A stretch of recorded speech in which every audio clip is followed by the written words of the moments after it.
Welcome everyone to Utopia 1313.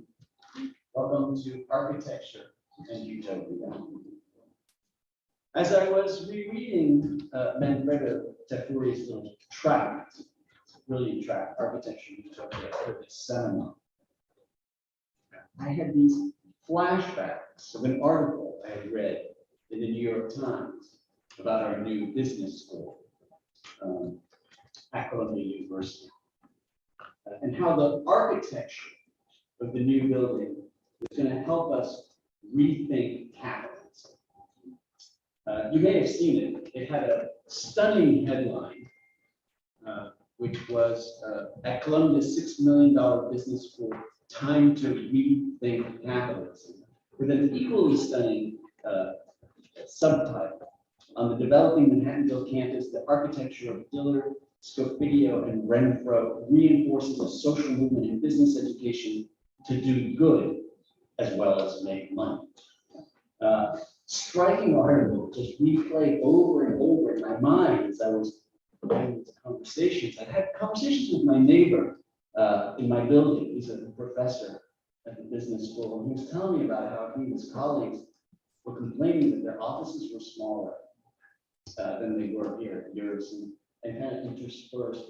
And I learned, of course, from this article that it was all part of a plan, right? No more corner offices, student offices interspersed with the faculty floors, meandering stairways for networking. They're actually called network stairs, apparently. I don't know anything about this to tell us about this. And of course, the view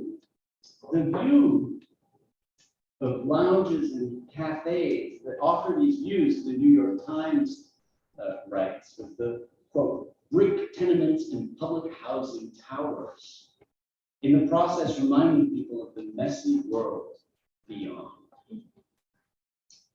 Our president is quoted in the article as saying that the forces at work in the world are necessarily causing a rethinking of the foundations of the economic system we've had. Former dean of the business school praised the new architecture, adding that we're trying to come up with a framework that can be more about flourishing, not just profits. And I could only think that Manfredo Tafuri must have been doing somersaults in heaven as he was reading this article. Somersaults as he was rethinking passages from Architecture and Utopia, right? The systemic criticism of the ideologies accompanying the history of capitalist development is but one chapter of political action. Today, indeed, the principal task of ideological criticism is to do away with impotent and ineffectual myths, which so often serve as illusions that permit the survival of anachronistic hopes in design. Well, apparently the New York Times hadn't read Tafuri or spent any time with Randall Martin's book, Utopia's Ghost, or learned anything from Felicity Scott's book, Architecture and Utopia, or come across Tony Dicker's diagrams of Utopia, or thought critically with Xavier Guillen. No, those utopian polemics in architectural theory that emerged in the wake of Tafuri's book really cast a dark shadow over these Manhattanville illusions. Now, the book, of course, blew open these questions, tracing the long history of architecture's failures and bringing life into utopian dreams. Published in 1973, the book came at a moment of certain post-utopianism and contributed to it. As Felicity Scott reminds us in her book, the 1970s were, she writes, they marked a watershed in a distinctly post-utopian term. So how then do we think about utopian architecture in this post-utopian age, at least post-utopian for critical architectural theorists and critical theorists? It's clear that in the kind of ensuing debate of the kind of utopian polemics, a lot turned on the dialectical relationship between the ideal and the real, between the the architectural ambition and the realized project. At least that was in part at the heart of Tony Vidler's intervention in his essay on diagrams, where diagrams in a way could serve to maybe help resolve that tension because of their schematic nature, because of their model nature. But the question that comes up really is whether Tafuri's specter needs to haunt our discussions of utopia, and whether it's necessary in a way to constantly recall the failures in order to guard against the illusions. And in a way, I sensed that was maybe what was going on in Reinhold Martin's essay, Utopia Again, which we posted on the website, and which does kind of conclude on a cautiously uplifting note. And I noticed that there is always this kind of cautiousness in many of the pieces and a lot of the thinking at this table. Tony Vidler concludes his meditations on diagrams of utopia with a certain kind of cautious, positive note. Felicity Scott Book as well has that. Shadi and Weir's projects may project something like that as well. All of that suggests perhaps that the key dialectical tension in all of this may not simply be the relationship between the ideal and the real, but a dialectic of disappointment and cautious reconstruction. So maybe the key moment for us here is that dialectic of disillusionment and reconsidering utopia, which could be thought in a way as an architectural form of Gramsci's pessimism of the intellect, optimism of the will. So these are some of the questions that we'll be addressing today in this seminar with four distinguished, brilliant, critical architectural theorists, Xabi Aguirre, Brian Martin, Felicity Scott, and Anthony Vidler. Let me introduce them to you in the order in which they will be speaking.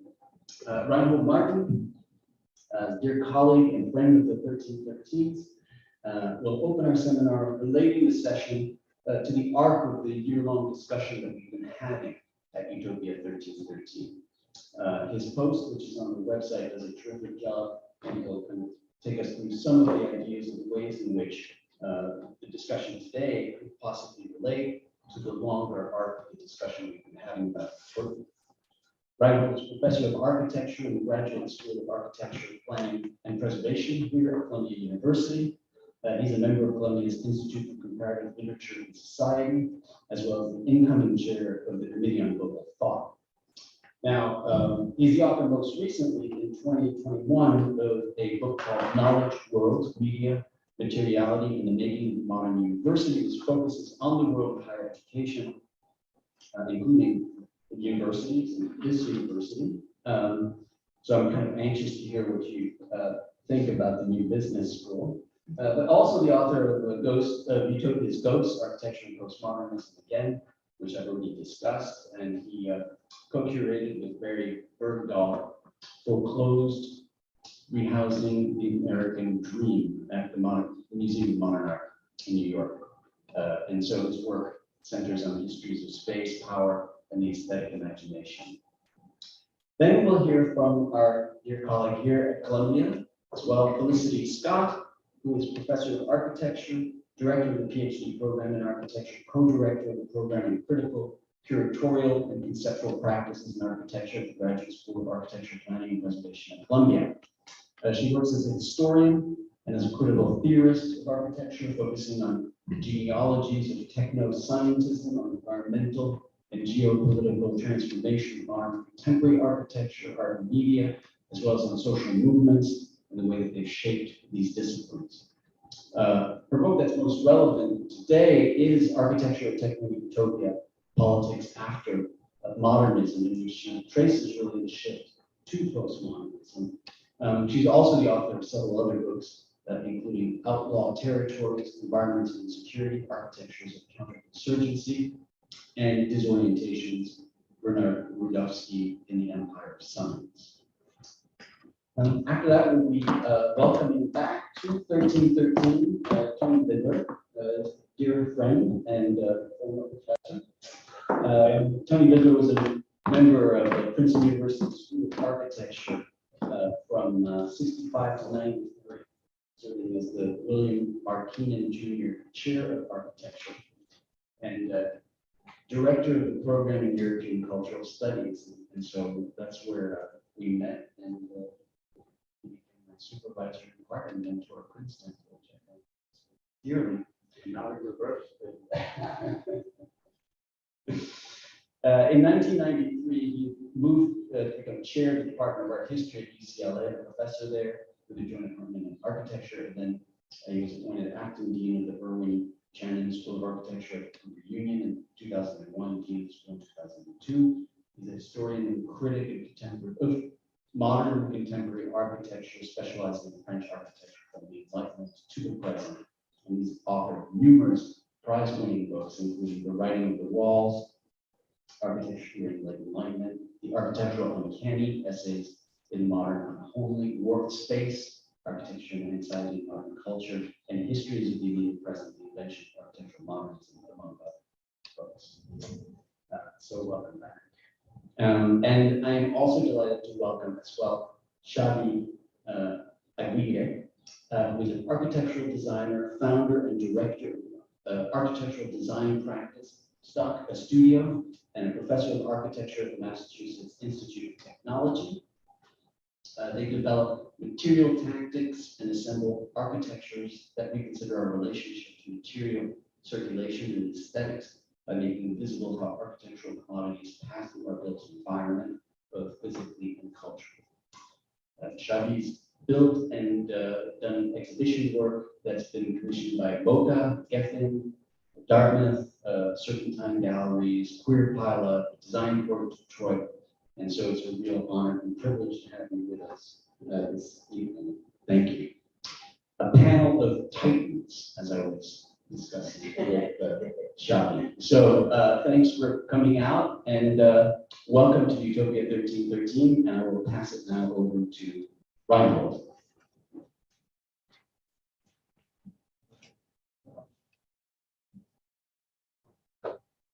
First of all, I just want to say what a pleasure it is just to be sitting here with everybody and old friends and new colleagues and to discuss something for a while because we're not noticed.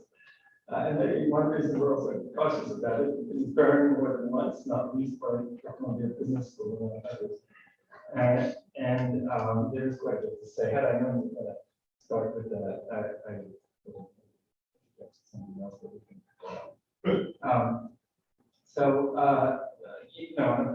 and also with respect to Bernard and Honda, the entire team for kind of bringing us together in this way and setting up such an interesting question and problem. So the piece that I posted online is a little longer than it needs to be for our discussion here, so if you're interested, you can have a look at the whole thing there. I'm just going to read kind of the concluding section, if you want, so to speak.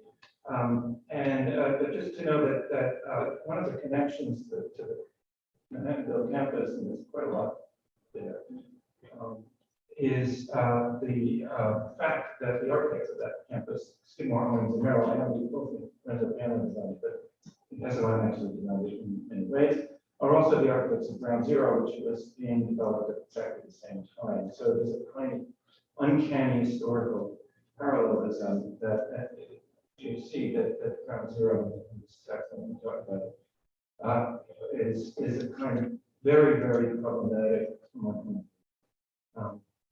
pedagogical space through which all kinds of monsters appear in our city and our world. So haunted in all kinds of ways.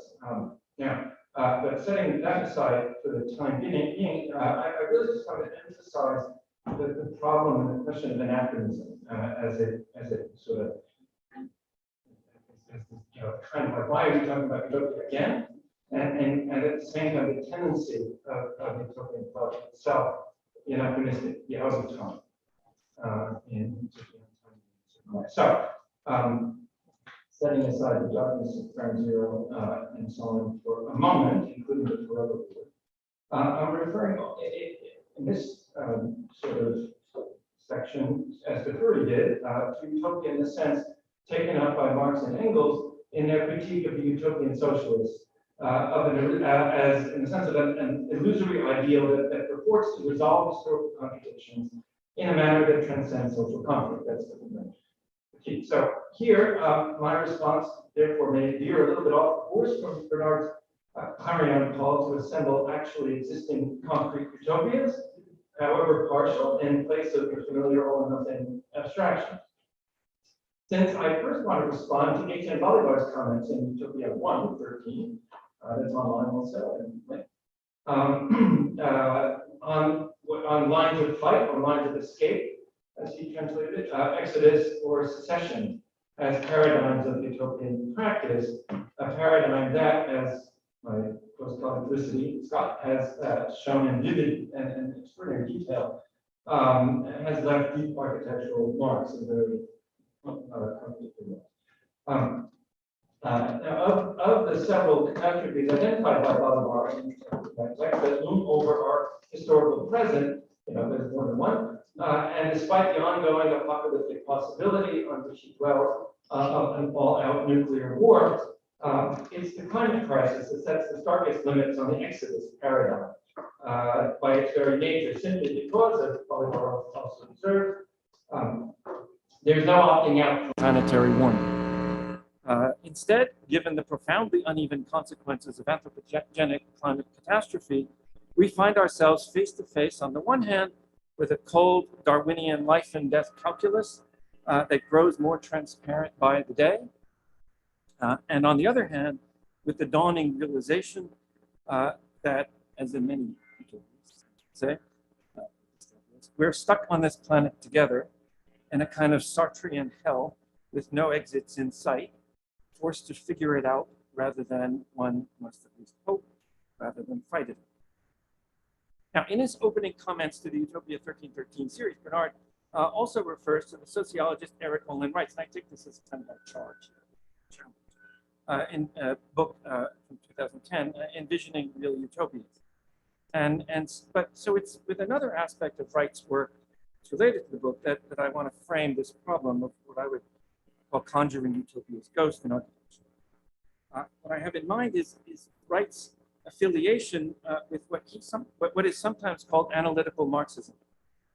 As a member, Wright, as a member of what was called the No Bullshit Marxism Group, or NBMSG, which also included the British-Canadian philosopher G.A. Cohen.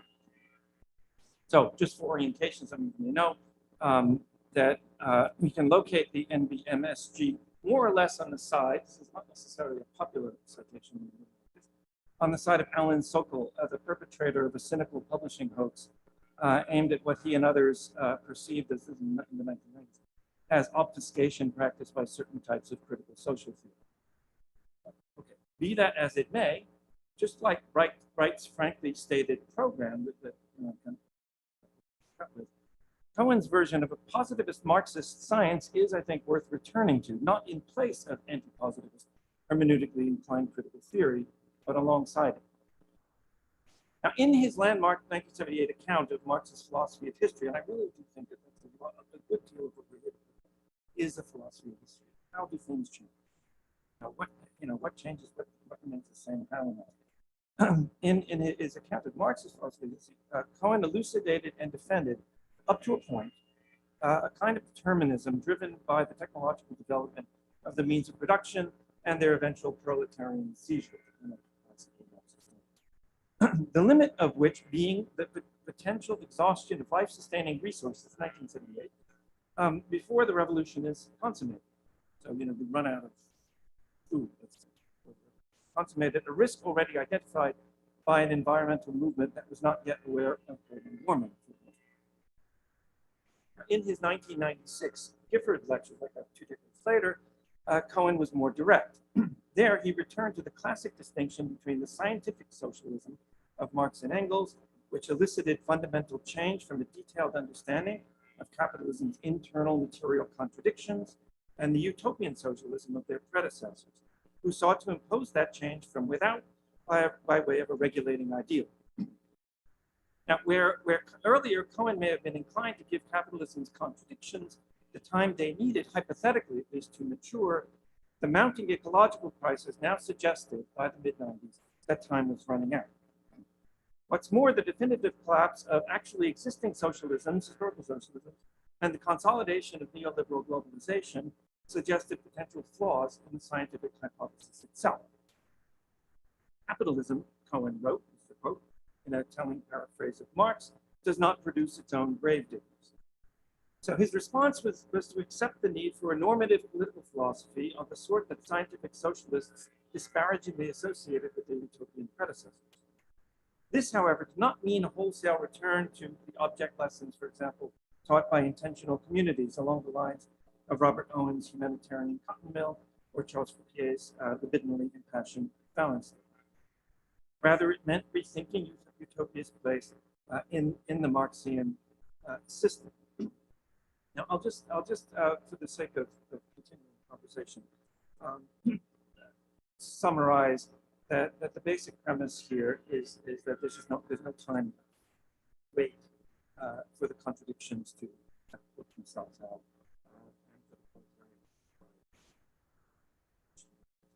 And so Cohen is arguing for converting essentially what Marx's classical theory of history considered and treated as a predication, this predicated on that, into a demand, into a normative political demand. But equality on the basis, now under the sign of climate change, of social and ideological norms by which distributed justice was to be established and regulated in the political superstructure like that, in an era of anthropogenic material scarcity. So this finally, to conclude, it returns us to the question of architecture. Now, this has long been, it's been long a staple of architectural myth that the modernist utopian project, of which Marx's anti-utopianism extrapolation, came to a symbolic end in 1972 with the demolition of the Pruitt-Igoe public housing complex in St. Louis, which, as history would have it, had been designed by Minoru Yamasaki, the ill-fated architect of the Trade Center, which, as if in a cosmic kind of Nietzschean joke, opened in New York the following year, 1973, by the way, the same year. Utopia was published. Now, soon to be coupled with an end of history master narrative, the name for this end of utopia project, in architecture in particular, but a little more broadly, I think, was postmodernism. A century earlier, in 1872, the year uncannily enough when Nietzsche published Tragedy, Engels had mocked, so this is another kind of tragedy cycle. Engels had mocked bourgeois reformers preoccupied with what he took to be the superstructural, he thought it was superstructural housing question. A question that has continued to perplex architectural reformers and architectural radicals alike. And this is what we don't see from Manhattan. This is kind of the main point of Manhattan, not to see the public housing.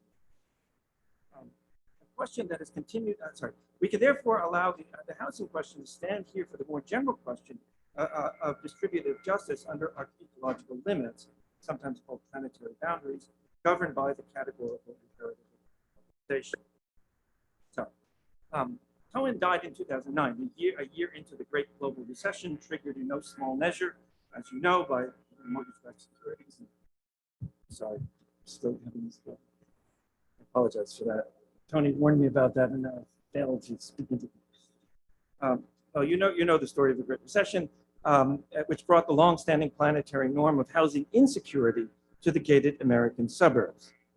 Since well before Pruitt-Igoe, of course, housing has been an instrument of fierce racial and class apartheid, what architects call typology, or the art and science of building types, on which Tony Vidler has written with unmatched authority, has delivered mass reproducible templates of heteronormative social discipline and of unpaid feminized domestic labor to a global clientele of technocrats and real estate speculators.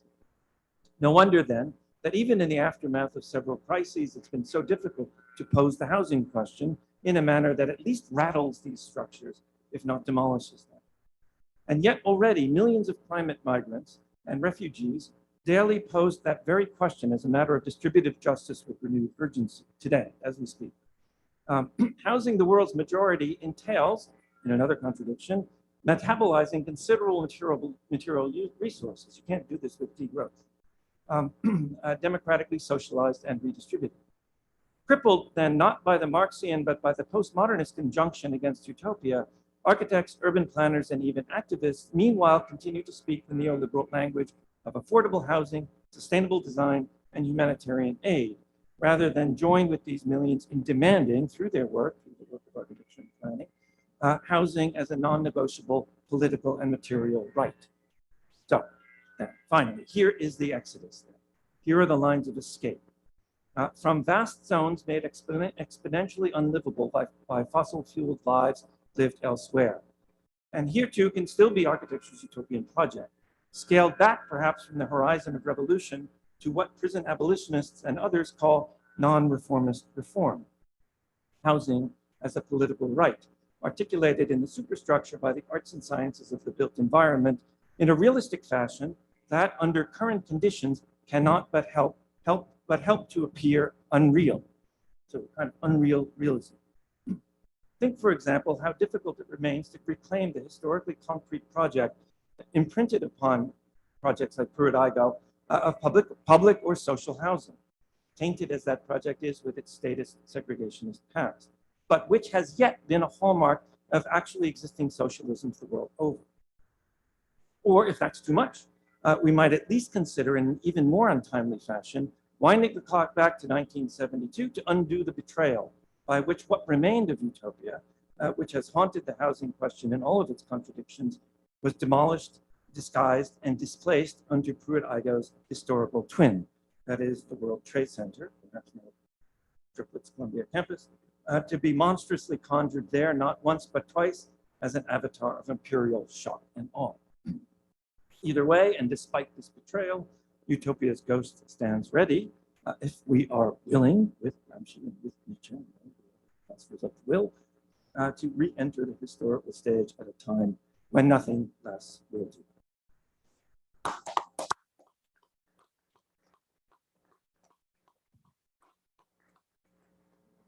Thank you, Reinhold. Yes, pass this down. And we're picking, if the mics are working, they're picking up directly on the, we just need to keep them close to your mouth. Okay. Okay. Thanks, Reinhold, for that, for giving us these cycles in philosophy of history, which I think is precisely where we're turning. So, and of course, turning to the historian. Felicity? Thank you. I'm going to take a very different strategy, but also want to thank Bernard sincerely for the occasion to come together and this utopia here. So I have images. So struggling with what to contribute to Bernard's remarkable conversations about utopias, what he calls actually existing political initiatives, projects, and experiments that relate to a possible utopian future.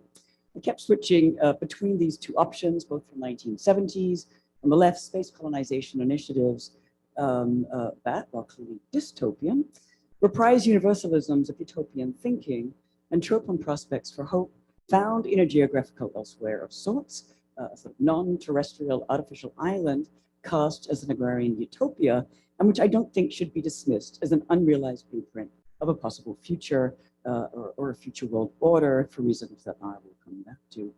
And second, on the right, on a smaller scale, the self-governed autonomous social centers in northern Italy, some of which, like in Cavallo, are still around today, that practiced a radically distinct form of succession or exodus from capitalism, as it touched down so violently on lives and environments, redistributing and reconfiguring forms of labor and of subjectivity. And both of these actually emerged from struggles of 1968. So recognizing the time limits, I'm going to risk very briefly returning to both to raise a set of questions about the architectural imaginary and how it potentially troubles or complicates our ability to invent forms of life, labor, and subjectivity that are antithetical to the destructive forces of capital, its media technical infrastructures, and its non-linear temporality.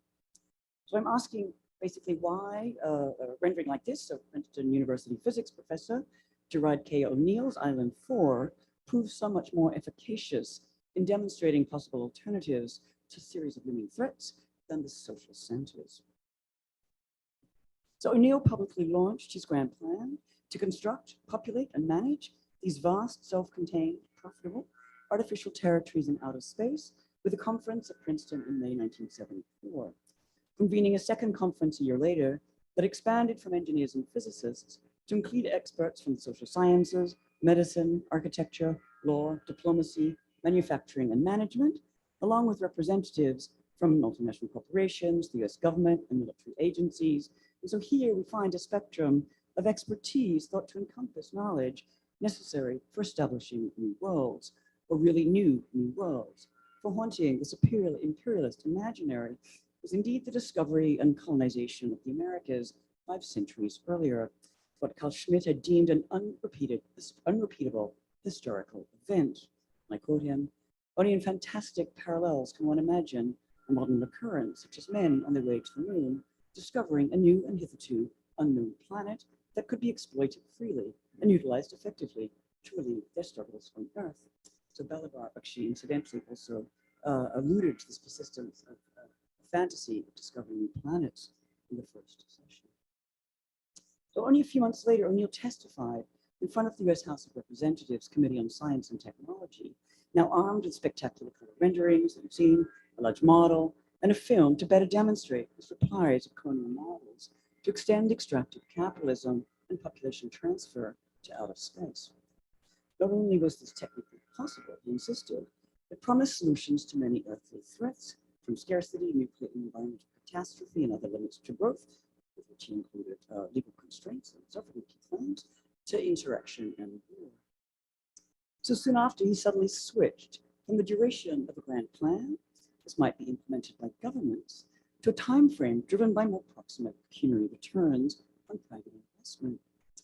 He also later dropped the ambivalent images of agrarian or suburban utopias, acknowledging that while they're important for generating interest and hence finance, that space colonies will not be a utopian paradise or a laboratory for sociological experiments. The orbital facility will be much more like the Texas Tower oil rig or construction camp on the Alaska pipeline, or like Virginia City, Nevada, in about the year 1870. Fellow libertarian Stuart Brand, who funded the very first conference at Princeton with money from the whole of catalog sales, read this turn away from images as a strategic mistake, insisting on the need to engage artists in realizing this capitalist utopia.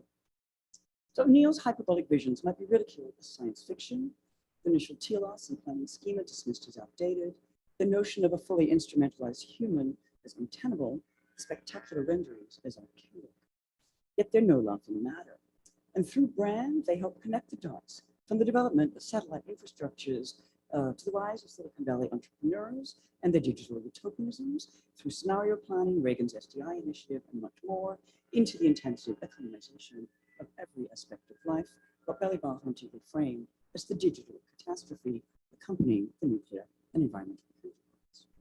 So under the rubric of a utopian future there, wherein scarcity had ceased to exist, environmental pollution was overcome, nuclear technologies and petroleum were rendered redundant by solar power beamed back to Earth, which populations could increase exponentially to only advantageous effects, and Laban's realm deemed endless.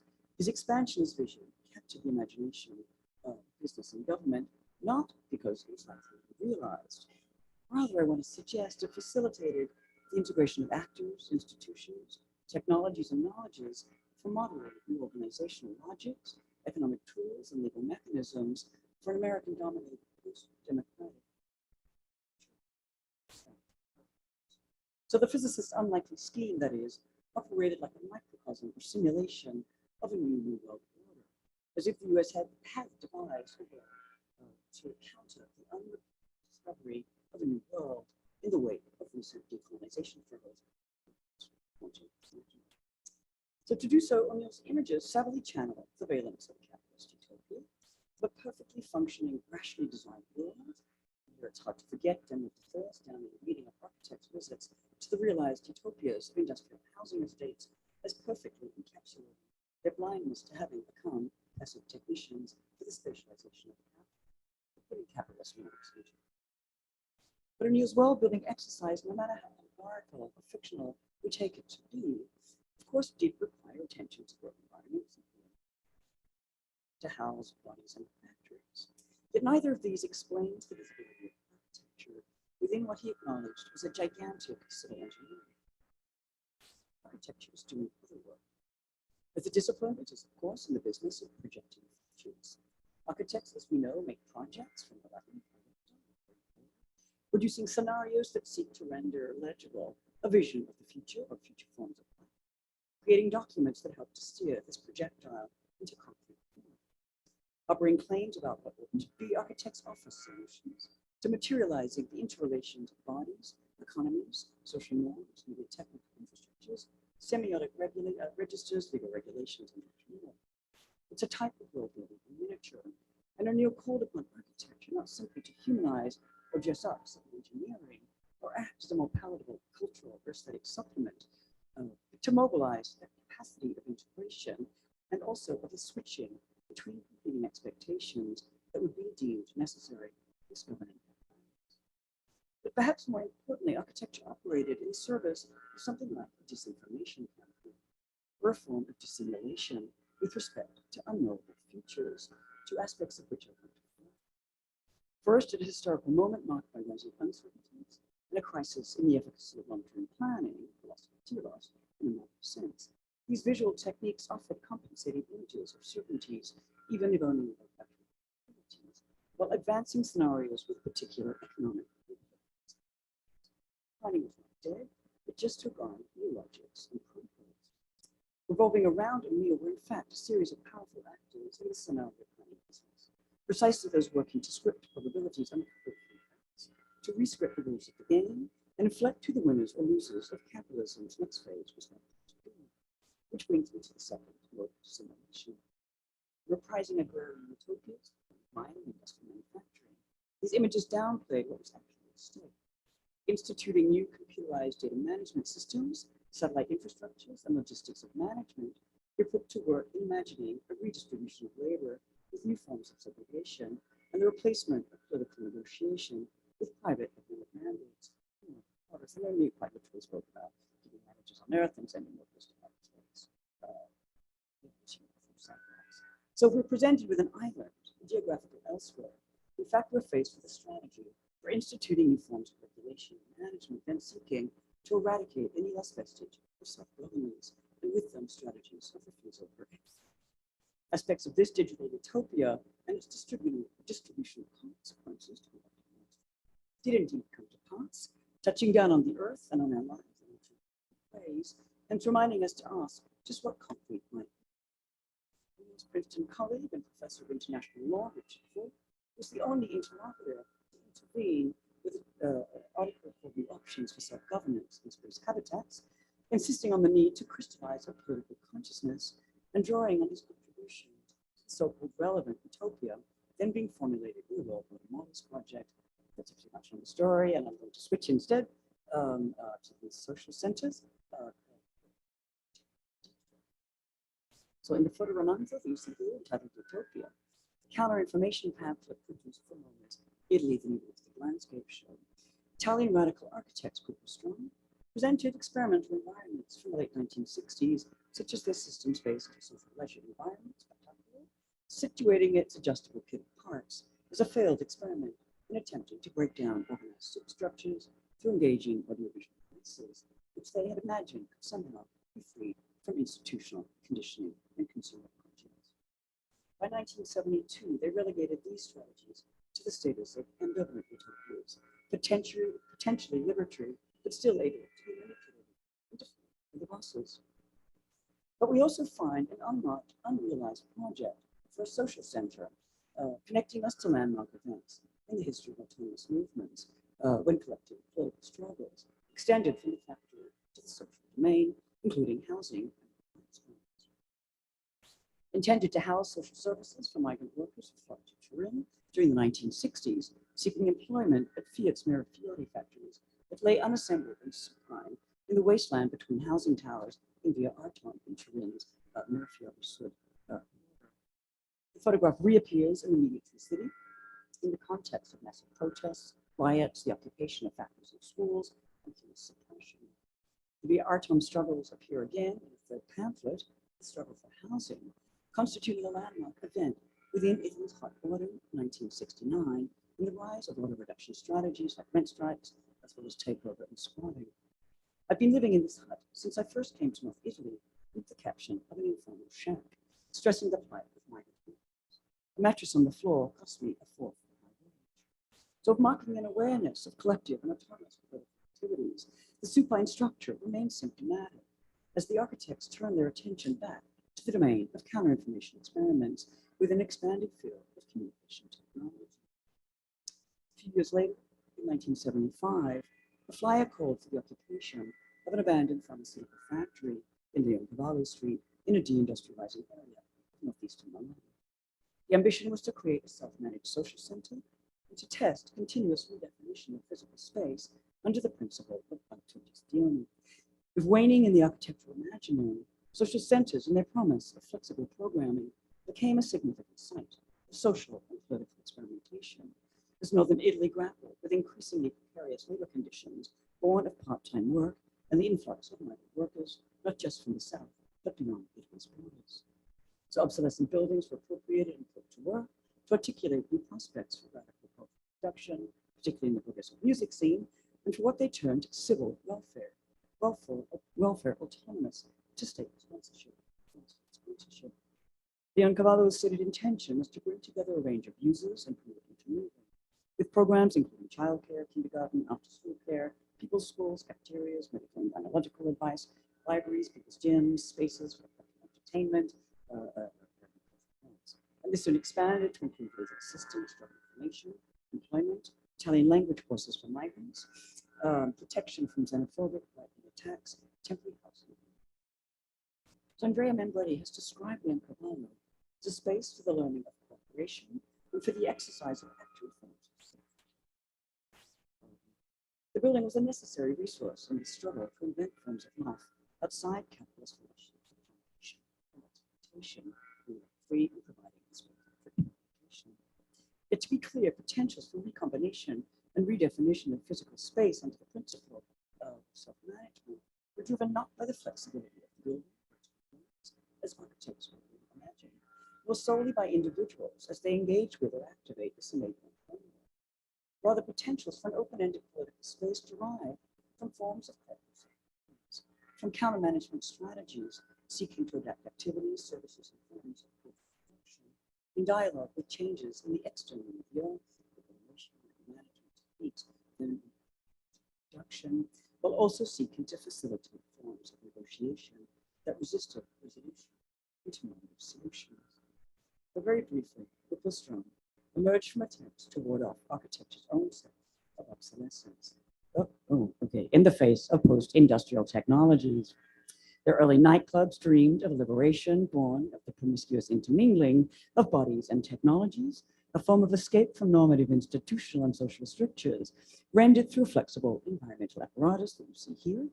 If they hoped that through an alternative architecture, one could somehow invent radical behaviors, overcome contradictions, or solve the antinomies of technology, techniques of control versus forms of creative participation, they found themselves unwillingly forging spaces for subjective retraining in alliance with the demands of transforming capitalism. So the counter-management strategies of social centers remind us, by contrast, that other types of open-ended environments remained possible, those able to retain moments of radical autonomy while engaged with what went on outside their walls, providing something like a testing ground for articulating non-dominant relations to dominant techniques of power, whether they be in the domain of music, law, medicine, education, or food. If starting as neighborhood venues, responding to local needs, these collectives later engaged with political struggles at the national level, and in turn with the anti- and multiculturalization movements, the G8 summit in Genoa 2001 becoming a flashpoint wherein social centers disseminated information and offered medical and legal services. As sites then supporting anti-institutional actors, they became strategic players in a bigger game. And one very brief coda in place of conclusion. So as is likely evident, I had trouble navigating the relationship of urgency or crisis to an immediate demand for praxis, or as motivating a switch from critique to praxis, not because I don't subscribe to the seminar's call for radical change, which I certainly do, but because of a disciplinary framework from which I speak, or with and against which I think, with a certain type of epistemic disobedience. Architecture as a discipline tends to script the future in the name of progress, of creating a better world. This is the default narrative. It's entirely natural. Yet it has a long history of acting too quickly, without reflection, without attending to the complex relations of power within which it operates, and what Bernard has termed their distributional consequences. So haunted by this legacy, my work tends to focus on either on creative forms of resistance or on figures, events, and institutions that help render visible the machinations of those larger apparatuses within which architecture is encompassed and through which it operates. So a core contradiction is found then in the ease with which, is another contradiction actually, the ease with which architecture tends to switch narratives from caring for bodies and subjectivities to providing sites of mediation between subjects and dispositive power, often integrating subjects as productive elements within economic and political mandates serving capital. But architecture does many other things other than offering solutions or giving form to conventional productive or normative modes of life. It's a paradoxical discipline. It has a critical, ironic activist and other, activists and other modalities for deploying its expertise, for reinflecting its entanglements, whether with techniques of governance, of digital media, and aesthetic logics, and much more. At times, it can even decouple social and economic mandates. It can be a spanner in the works, rather than a cog in the machine, and here perhaps lies something.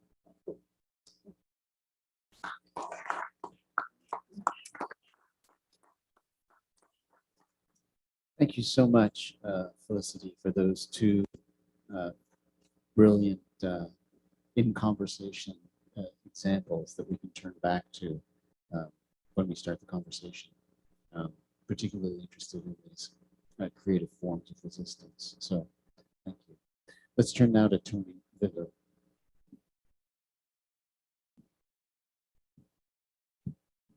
I should be speaking like this, right? Thank you, Bernard. And thank you not only for this evening's conversation, but also for all the events, starting with the reinvestigation of Utopian centers, and on through Nietzsche and on through the series of Utopia. All in the sense of rereading what we thought we knew, but on closer inspection, dialogue proved that we have to think again.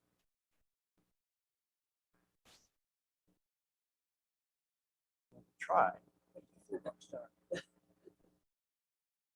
And now to think again, utopia, whether concrete utopia or dystopia.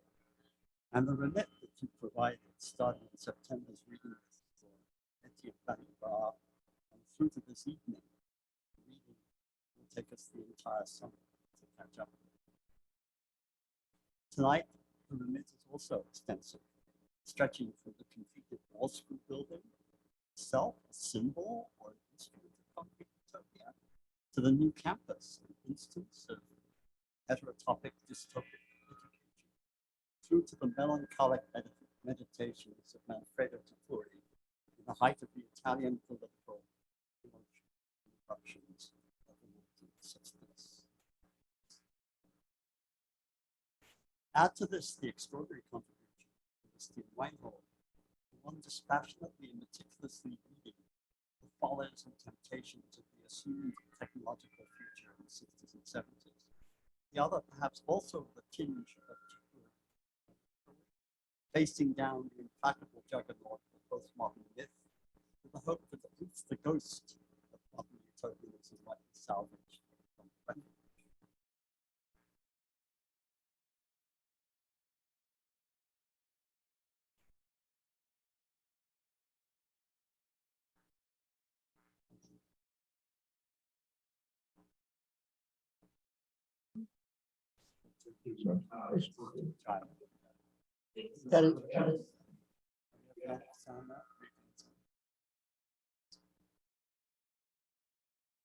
And I'm especially interested to hear Zavi's report on his work in the ongoing research of the project of CCA, the digital now, perhaps it will change my understanding of the diagram.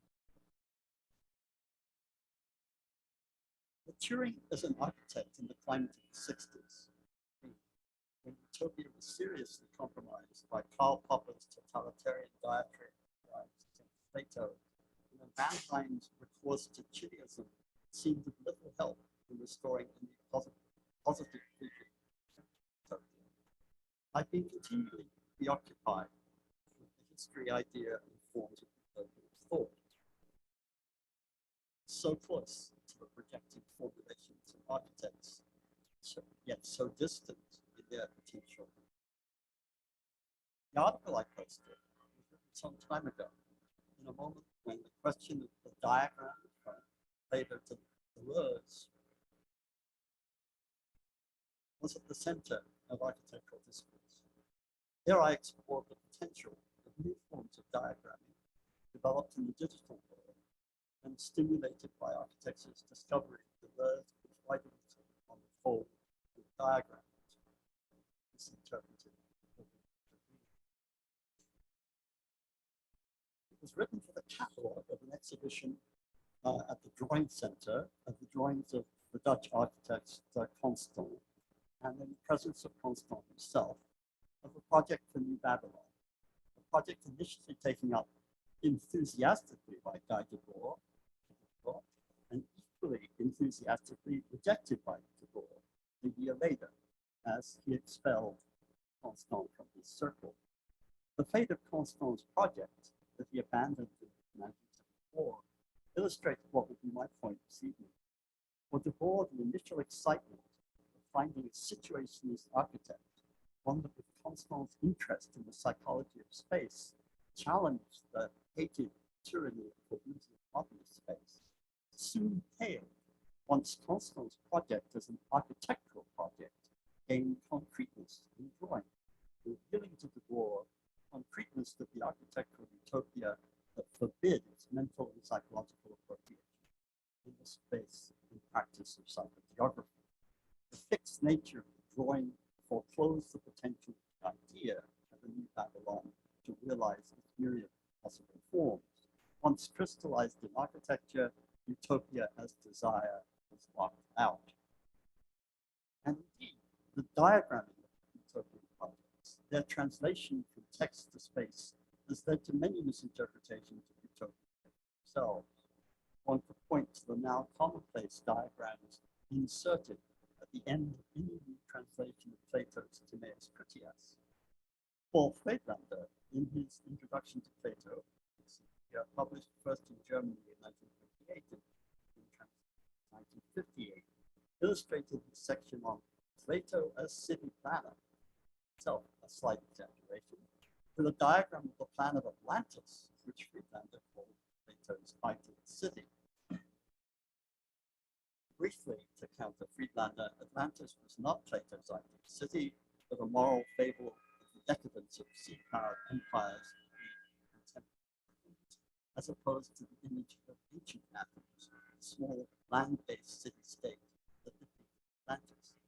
The Atlantis diagram persisted all the way down to Ebenezer Howard's updating Howell's and Crystal Palace boulevards for his Garden City. In short, these diagrams lend credence of the simplistic vision promulgated by the authors of the post-period of Plato as an authoritarian planner. Louis Marin corrected this in his post-68 of spatializing the topic projects in his examination of laws of Utopia. You can't actually find out where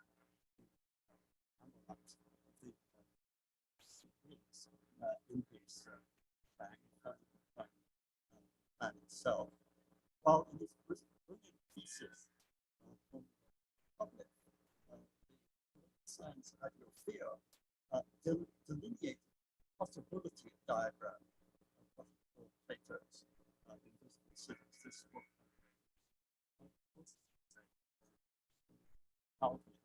analysis of Plato.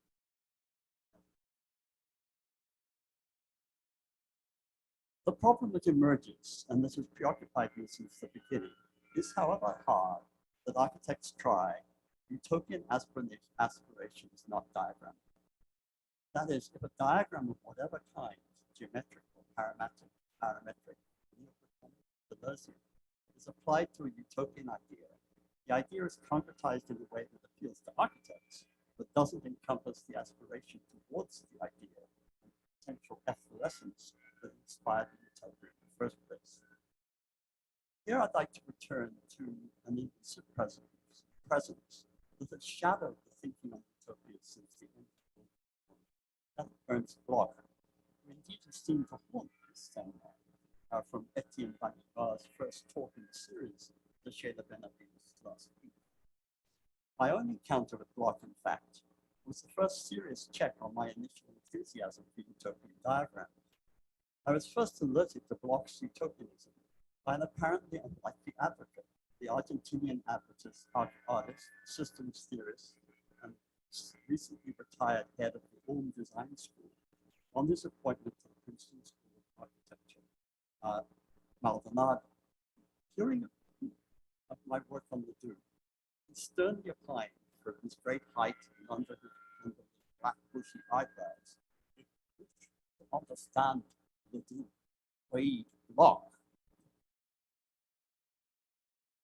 It was in his lectures at Princeton between 1970 and 1975 that Maldonado elaborated the second edition of the book he published in Italy, with the title La Speranza Progettuale, Ambiente e Società, in 1970, and in English as Design, Nature, and Revolution, or ethological. Felicity and Weinhold, each in different ways themselves, are saying, Felicity in the forensic reconstruction of the extraordinary conference, which she mentioned just recently, convened by Ambas of Roma in 1972, entitled the Universitas Project, and Weinhold, who also cites Maldonado in a slightly different context, that of Environment 1973, in a summary of design, nature, and revolution, that acknowledges Maldonado's incorporation of an environmental into his survey of a wider frame of design. Here I want to take a slightly different tack. The general argument of Maldonado's book in both editions is to interrogate the various methods, scientific, psychological, semiological, and social practice that had erupted in schools over the previous 10 years, and that led to his extreme dissolution, the result of systems thought. It's in this respect a coda and a closure to his unhappy ending as the head of design. And an ending that led to the roster of themes, a consideration of what he called utopians, systems, method, and cybernetics, the student uprisings, persistence, the attempts at dropout utopias, unstoppable forces of military power, with some admission of the potential of a rational approach to design theory. At the end of all this, he proposed that we look again at the rightness of Millicent's utopia. Initially, I wasn't persuaded. The hyperbolic expressionist tone of the first book, The Geist of Utopia, seemed rhetorically too close to that of the crystal chains and alpine architectures of Louis out of Schierbaum. Bloch's later historical analysis of utopias in the final volumes of Principle of Hope seem themselves too diagrammatic to be of use. And his treatment of the Duke's utopia, what I was working on, too distant from my own neo-Marxist intentions, to ground his architecture and progressively likely climate of Diderot's analyses of production. Foucault helped, however, not in his 1970s surveillance mode, but in his 1960s imagined utopian discourse. Here he was on common ground with Bloch, enlisting the crude state of the topics as emerging from children's games in his 1960s radio emission, which is now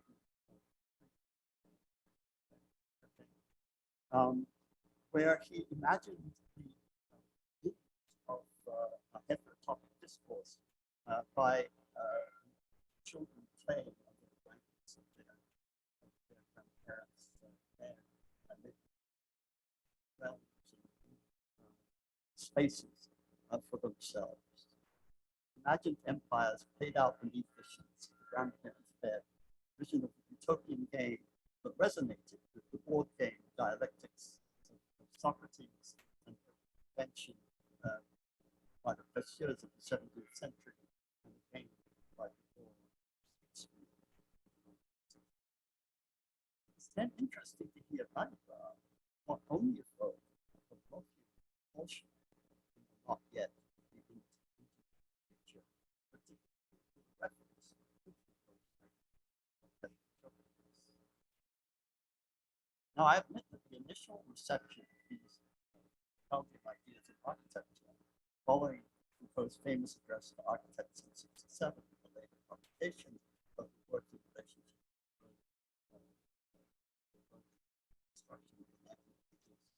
were literalist and too quickly incorporated into the idea of Bloch's idea of a city of holes, Berlin, to be envisaged as an archipelago, again, literalizing Bloch's vision of building in empty spaces might be filled up with a plethora of heterotopias. Houses delirious. Here's an Owen Hoover's plan for Berlin in a green archipelago. But I think that in the realm of critical thought, attempting to resolve double questions of nature, natural law, concrete utopian endeavors, the heterotopic imagination is of some help. As Foucault pauses the idea, represents for Foucault, alternative, life lived by other norms, making room for other lives in other spaces, which, as he concluded, were not entirely similar to the concrete utopias of today that stem from internal exclusion to fission, secession, and exodus, but that might be sustained not only by withdrawal, self-protection, and difference, but by the hope of expansion and absorption, not into the general institutional fabric, but of that fabric into the heterotopic life. Finally, a note on the ever-pervasive difficulty of the architectural environmental real, consistently on the part of the status quo and the dominant economic system transforms the fragile eruption of the utopic movements into reified and petrified simulacras of hopes. Here I make reference to Kendall Thomas' invocation of Las Vegas last week as a real presence of capital that has to be taken into account in any critical theory of utopianism. Las Vegas, of course, was the site of one of the most divisive architectural debates of the 70s, perhaps the more formative in neo-capitalist postmodernist terms than the mythical appeal of ego's demolition. Denise Scott Brown and Robert Ventura's appeal to architects to learn from Las Vegas, the outrage of the formalist profession that they would have to stoop so low. Indeed, it was that example of this call to learn from Las Vegas that caused Maldonado in 1970 precisely to raise the potential of Bloch and his concrete Utopia against the program of Scott Brown and Venturi that Maldonado saw as a program of counter-utopianism against the all or nothing of the great ideal models. Here he acknowledged that the architects were correct in their programmatic refusal of idealistic utopias that the realization would become banal against their original intention. But they were not correct in their fundamental conclusion that the known, tangible, and realizable vileness of the world is preferable to unknown, hypothetical, and unrealizable existence. Against this, we propose a general theory of design practice, one that might develop a fruitful relationship between critical consciousness and design consciousness, inspired by none other than Ernst Bloch's concrete utopia defined as the analysis of the present. As Tafuri insisted, architecture has always operated in a difficult space between project and utopia. And for purported to carry and realize, and then she was bound to fail. Balibar's assertion that concrete utopias exist today more than ever in practical form, however much state struggles to survive, is understanding whatever their ostensible purpose, they will inevitably be anti-capitalistic. His invocation of heterotopic spaces that might shift from spaces of exclusion to those of more universal inclusion joined to say the Benvenu's insistence last week on the importance of the heritage of the thought sketches, I think, possible line of flight that Balibar paraphrases Deleuze's expression out of an apparently implacable, realistic utopian outcast. Adorno, in his famous interview with Bloch, noted that there were always something missing, and always the ever-present impulsion to fill this void with hopeful anticipation.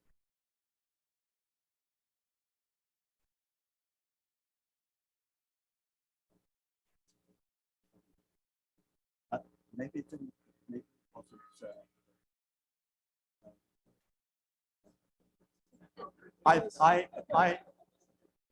Doesn't matter. I do not leave with an image of the 1972 publication by Buckminster Fuller collaborator and artist John McHale, a work that outlined everything we need to know by the ongoing crisis of global warming and ecological consequences, and one that was entirely exercised in the architectural lexicon by the postmodern effect. As Balibar cautioned, this is the primary, if not the only foundational catastrophe of our time. Unlike the atomic apocalyptic catastrophe,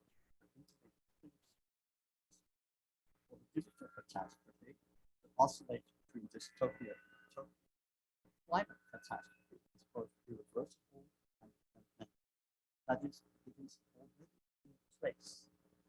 Catastrophe that is taking place. In one sense, it works. It's no longer in our power to prevent it. But on the other hand, it provides a great responsibility in the magnitude of its consequences, the scale, potential devastation is always in suspense. And because it is already with us, we bear a certain responsibility to us. It is, I believe, the still empty spaces that architecture bears this responsibility. Its role, however, is not to fill the void, structure, monument, or institution, rather to recognize and open this void to the insurgent heterotopias of the present and future. Not so much to build the empty spaces, but to curate them, to reinforce their emptiness, acceptance, and hospitality of the present and future occupation of society. Thank you.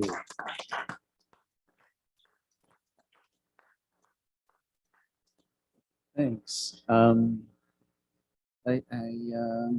starting to sense that there's some thread and some continuity here that we're going to come back to. It has something to do with occupying and curating, as opposed somehow maybe to creating or something. But so, good. Shabi, you're next, which is perfect because we were just talking about digital catastrophes, I suppose, right? Let's see, I don't know how these are.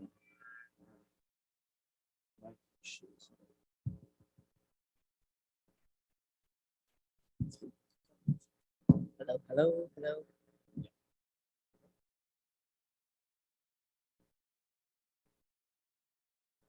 Okay.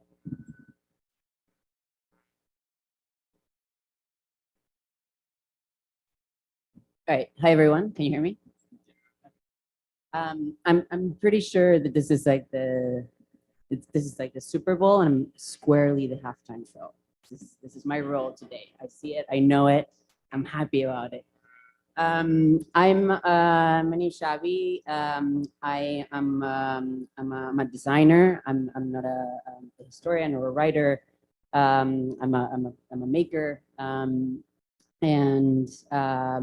my practice is kind of directly informed by a sort of recent past as a kind of cultural producer and sort of set designer for the kind of weirdo underbelly of performers and artists in at different points in my life in New York, LA, and sort of other places, which was incredibly informative in ways of how, in a kind of when one is broke and has zero access to resources, the kind of mini utopias that emerge and how one gains access to those resources or to those budgets or those institutions or those venues, but whichever ways. So occupation perhaps is the thread here. I have a practice called Saka Studio that distinguishes itself as saying it produces architectural productions as opposed to buildings or architectures per se. We tend to develop kind of material things like that we call kind of like tactics or strategies, methods, tools to assemble architectures, as Bernard said before, that like to reconsider our relationship to resource circulation in general. And we like to make visible how kind of architectural commodities tend to pass through our lives, our built environments, both physically and digitally, and also culturally. All in all, we kind of attempt to link the materiality of all that is around us, the kind of muchness that we've produced, to any sort of non-material, sometimes aesthetic, sometimes political, sometimes economic factors that may affect that built environment. And it does so at multiple scales, but we recognize that we're much more comfortable at the scale of critiquing sort of products or the kind of like small scale things like installations. You might be more interested in fit outs and blacked out windows and spaces with a kind of killer sound system, as opposed to sort of buildings. So the $600 million building might go kind of naively critiqued from me. But every couple of years, the practice will focus on a kind of different architectural tactic, all of which generally a kind of attempt to intervene somewhere in the kind of reverse of the production diagram. So instead of from resource to product, it kind of tries to go the other way around, starting from the kind of muchness that we have already made and finding kind of opportunities in what's already around or what's kind of latent. So today I'll present sort of three of these tactics: designing by returning, designing by disassembling, and designing by resurfacing. I'll try to go really fast. Designing by returning, this is the kind of original kind of stock project that gave the practice the namesake. It sees the world as kind of a resource that is just kind of resting, ready to kind of be used. It sees the kind of our commercial environments more as libraries from which we're kind of free to borrow. The project was a kind of Instagram account back when Instagram was just starting in its early stages and was being kind of adopted as kind of mass audience tool. It was a way to kind of throw oneself into the spotlight without the need of disciplinary sponsorship or anointment, a kind of open window into a profession that clearly had an inside and clearly had an outside. And at the time, I knew on which side of that I was. So I took advantage of sort of Instagram as a kind of way to make my way to the middle, let's say. It was a kind of act of irreverent access to resources, otherwise not available to me at the time. And for this project, I created over 600 images, this kind of mini product speculations, by continuously purchasing, photographing, and then returning construction materials on a $200 credit to big box store to big box stores in the US. In effect, kind of taking advantage of these flexible return policies and utilizing the kind of fine print of the commercial project, of the commercial contract in order to create a kind of project without funding or patronage. Well, I mean, aside from the $200. The content of the project was this sort of alternative material catalog that deployed many of the kind of conventional commercial gimmicks, like fetishizing objects, a kind of pseudo portraiture, if you will, using studio lighting, calculated backdrops, Photoshop, all the while kind of decoupling the output from any kind of commercial value. I like to think that no more or less cinder blocks were sold, seems to me.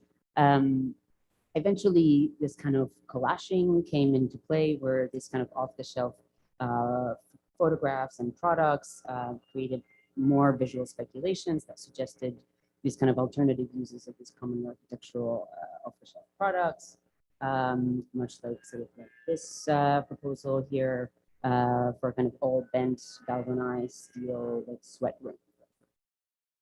Stock was able to produce a kind of identifiable body of work, kind of style in some way too, while sidestepping many of the sort of usual flaws of the temporary architectural project, namely waste, lack of sufficient funding, storage fees, etc., while admittedly exchanging those for my own labor. More importantly, kind of created a model of practice that I have attempted to follow ever since, that has become my own utopia, perhaps, where kind of I try to engage not just the spatial products, but the kind of economic or circulatory kind of like space around them, and try to incorporate the way in which aesthetics are involved in the circulation of commodities. This kind of maybe a little bit related, this project, The Chair, has a concrete use, which I did with artist Gord Transmo, which was commissioned by Berlin Art Week as part of a show called Concrete Utopias, where we took advantage of the kind of lag time in the redevelopment of a former postal warehouse into condominiums, which was taking a long time to design.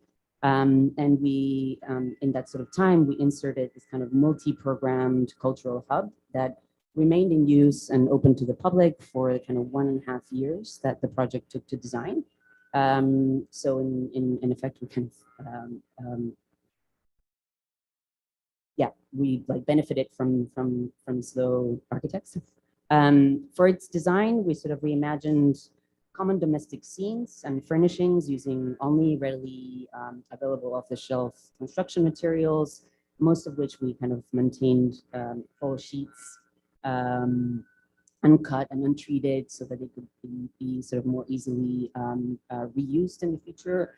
The original intent of the project was to be at the end of the exhibition for all the materials to be returned, but as the sort of design got delayed, we went from an installation to a full-on multi-year sort of cultural hub.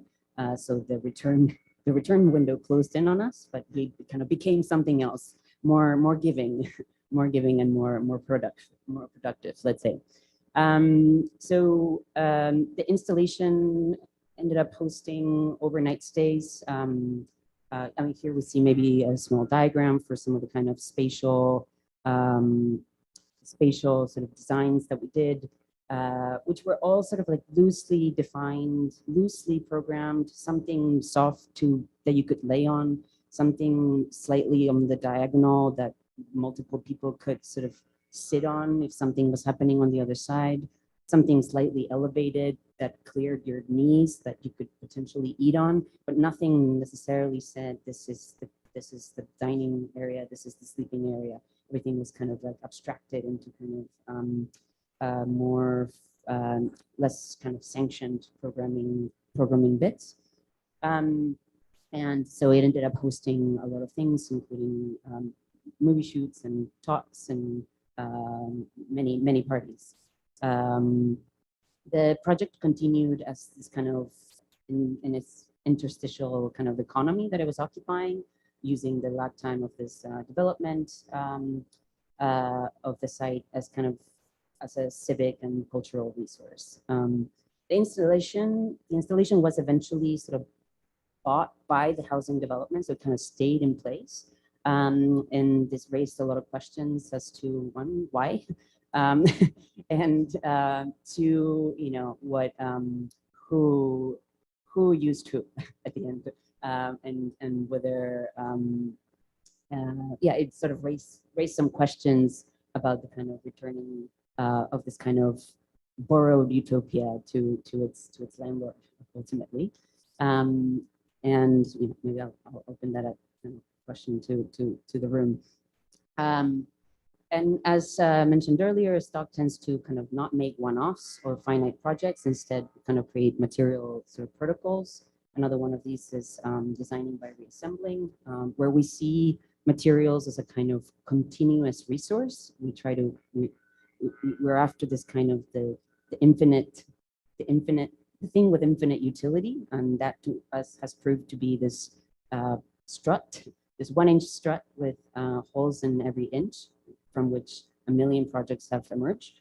So this project is loosely called Some Parts, which is a kind of a perpetually reusable architectural kit of parts that repurposes a kind of light industry shelving system commonly used by UPS for its kind of understructures and for some of its shelving and material handling space. That's cool.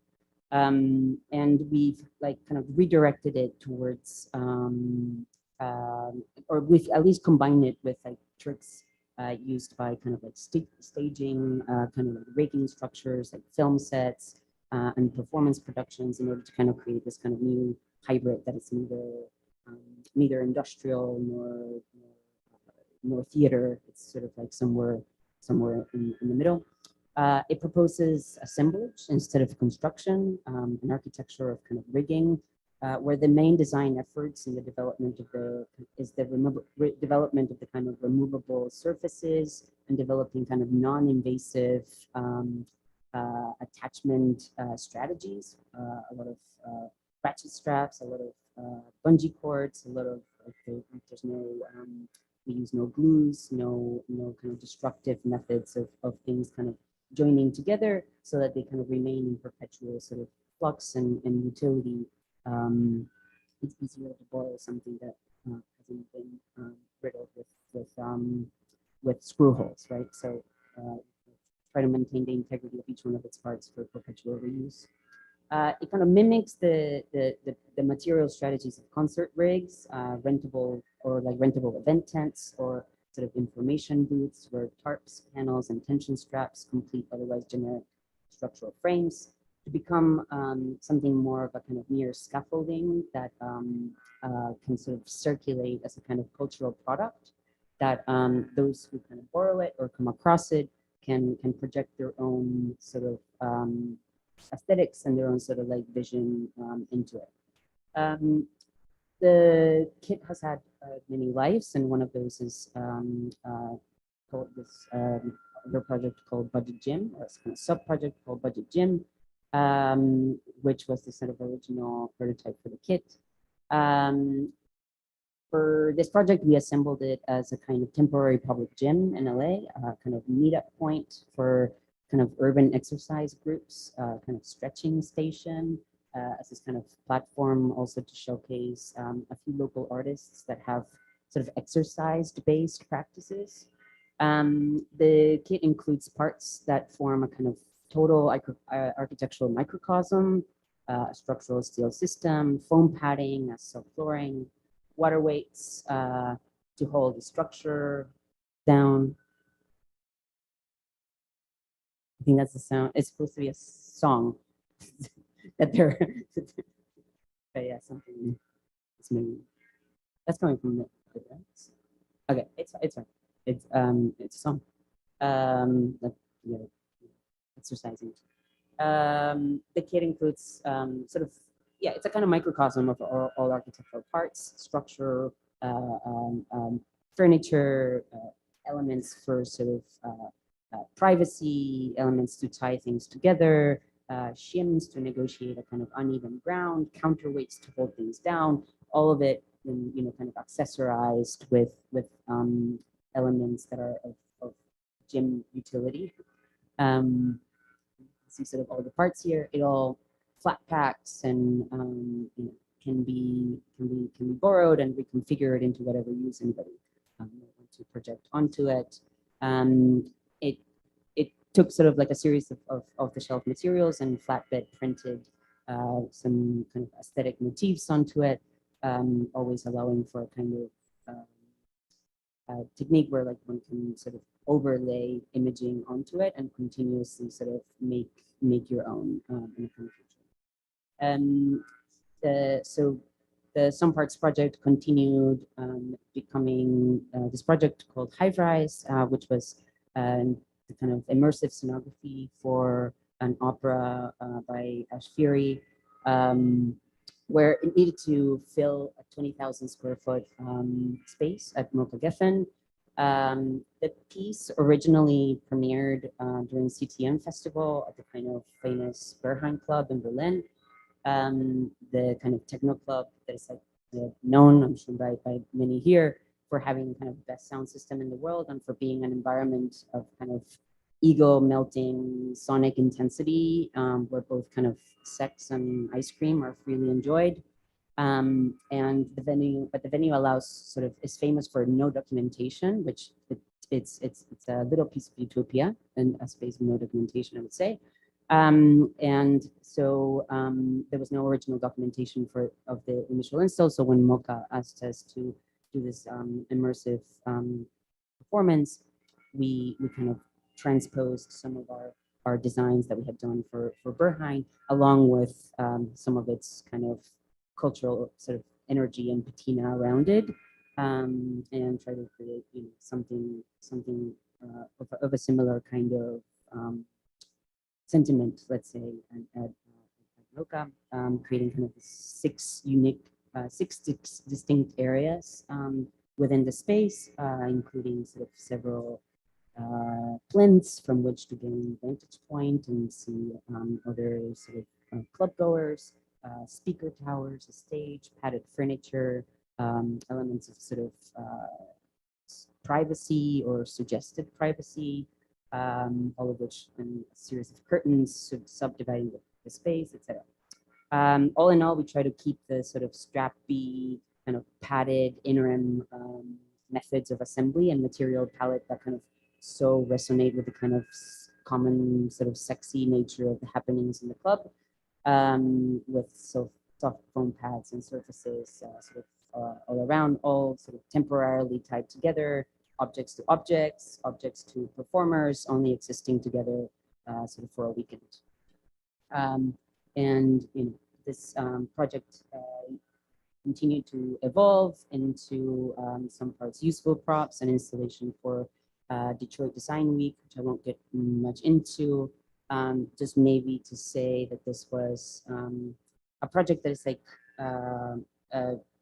uniquely able to kind of exist in a place like Detroit, where land is now so abundant after the kind of the decline of the car industry, and there is a lot of agency over greenery and sort of making land productive again. So it was a kind of shoe-in for the kit to become this kind of structure that was unknown to my neighborhood at the time where I lived, and it eventually became many things in and of itself. But this structure that we're seeing here became the sort of local sort of a kiosk for one of the local kind of, fruit growers.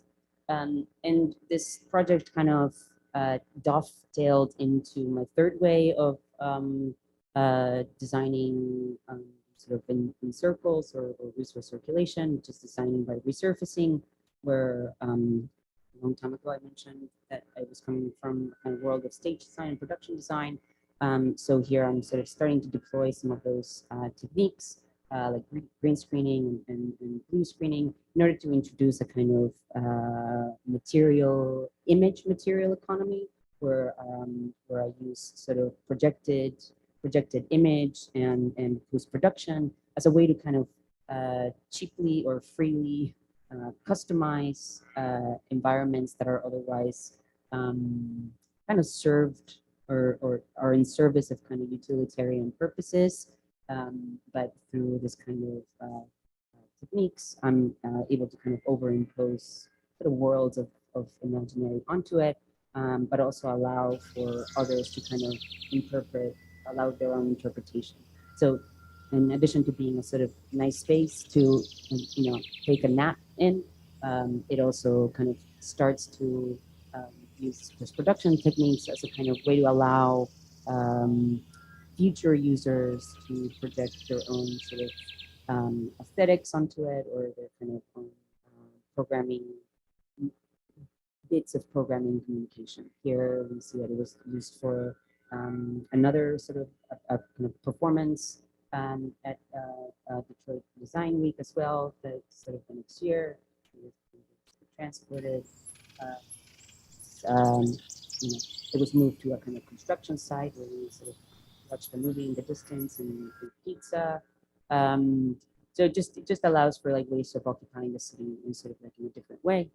And this use of image also kind of led me to the sort of latest part of my research, a symposium that I organized at Michigan called Post-Commodities, Architecture After Stuff, where we gathered a series of thinkers that foreground kind of environmental and cultural alternatives to kind of current models of commodity handling and at both production and disposal moments, let's say. The event itself was this kind of complex kind of mixed reality symposium. But what was kind of making most important is that was like neither of the experiences was relegated to the other one. If one was attending this sort of like online, you got this kind of rich world of already post-produced visuals. While if you were on site, there was a kind of also like a series of kind of live green screening happening, where the kind of you were able to kind of look at the environment around you through a series of projections and screens already altered. So it was kind of so it was kind of like overimposing different realities onto a shared reality that multiple people were having at the same time. But sort of, sort of the world projected onto it would sort of change. So we're here, we're seeing Meredith Miller, just sort of engaging with a cloud flying over her. And when the symposium was done, this was a weekend-long symposium, took the pieces apart, and actually the presentation is not in order. This would eventually become the opera that you saw. So it quickly just kind of morphed into something else. And that's it for me. Thank you. Thank you so much, Sabin.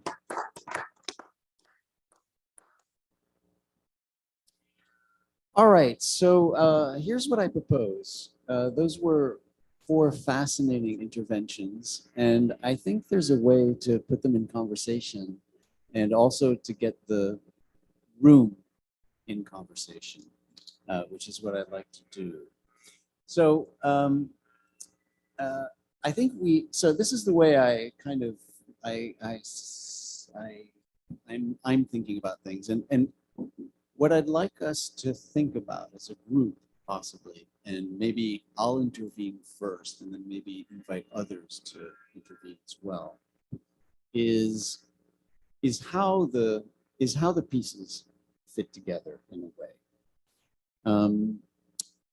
and where they push you in your thinking about utopia or dystopia or heterotopia. Okay, so and this is and my sense is that we started with Reinhold's intervention, and you'll recall at the beginning he stressed that the key was kind of philosophy of history, and the key was the question of how do things change, I think was the question. And I sense throughout the presentations that that is the thread that can help us understand some of this, because my feeling is that it's almost as if the projects, the large scale projects, the large visions necessarily fail, and that the promise is in the recuperation, repurposing, occupying and changing what was originally created or built. So I felt that in Felicity, in your talk with the occupation of the and turning into social centers, right, in Northern Italy, it was really taking over the architecture. It wasn't building something for this. It was squatting, occupying,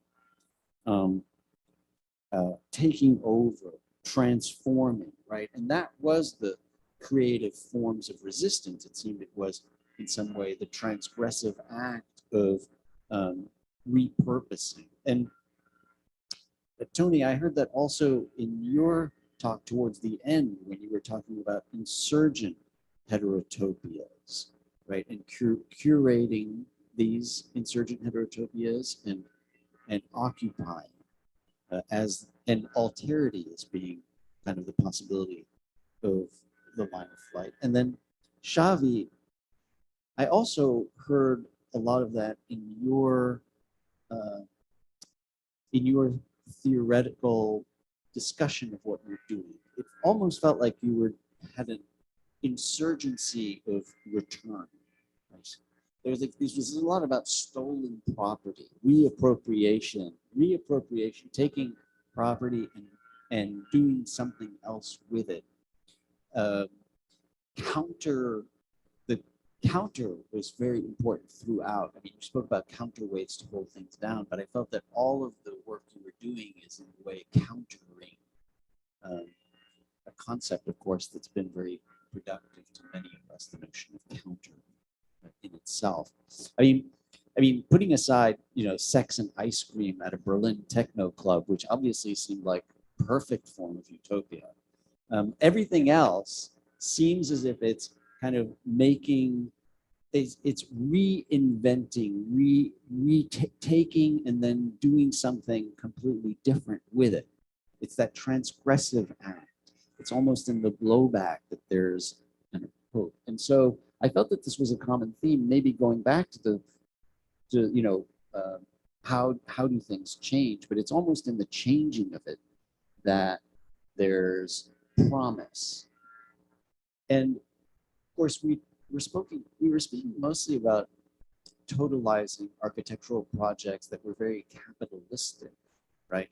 Many of them, but that would be true also, I think, of the kind of communist totalizing projects. I mean, thinking of Stalinstrasse in Berlin or something, right? But they too, in a way, need to be kind of taken over and reoccupied and transformed in that way. So what I felt was flowing through this, and it was something about the transgressive, which of course is an old concept that has that served many purposes and came and went and came back, but I felt it was coming back in a way. So that was what I was hearing and thinking about as I was listening to these extraordinary presentations. I thought maybe we could have a few more proposals or interpretations of what was going on before coming back to the panel to hear your reactions to some of this. So let me pass the mic. Tiffany, you want to start us off, and then see who else wants in. Hi, I'm Tiffany. I'm a third-year law student. I'm not the most eloquent. I get nervous very easily, but I'll try my best. For one thing, when I was listening to the panel, I was actually reminded of the second session of our Surgeon 13 Cooperative Jackson just because I think if I remember and understand Cooperative Jackson properly, there's certain physicality to the way that they create space of solidarity, the idea of community land trust and occupying a certain space, especially in a city like Jackson, Mississippi, and I guess going through acts of sustainable economic activities and housings and creating a community. I think that's the extent that I can say right now. And on a more general level, I was also curious what you could say in terms regards to boundaries, because I think speaking of the Toralignment project, speaking of occupying and space, and or even the idea of heterotopia that has been kind of brought up often, the fact that there is a heterotopia feels like there's a boundary, and I was wondering to what extent, what kind of thoughts are involved when it comes to creating boundaries or getting rid of boundaries. This came out of the jumble. But.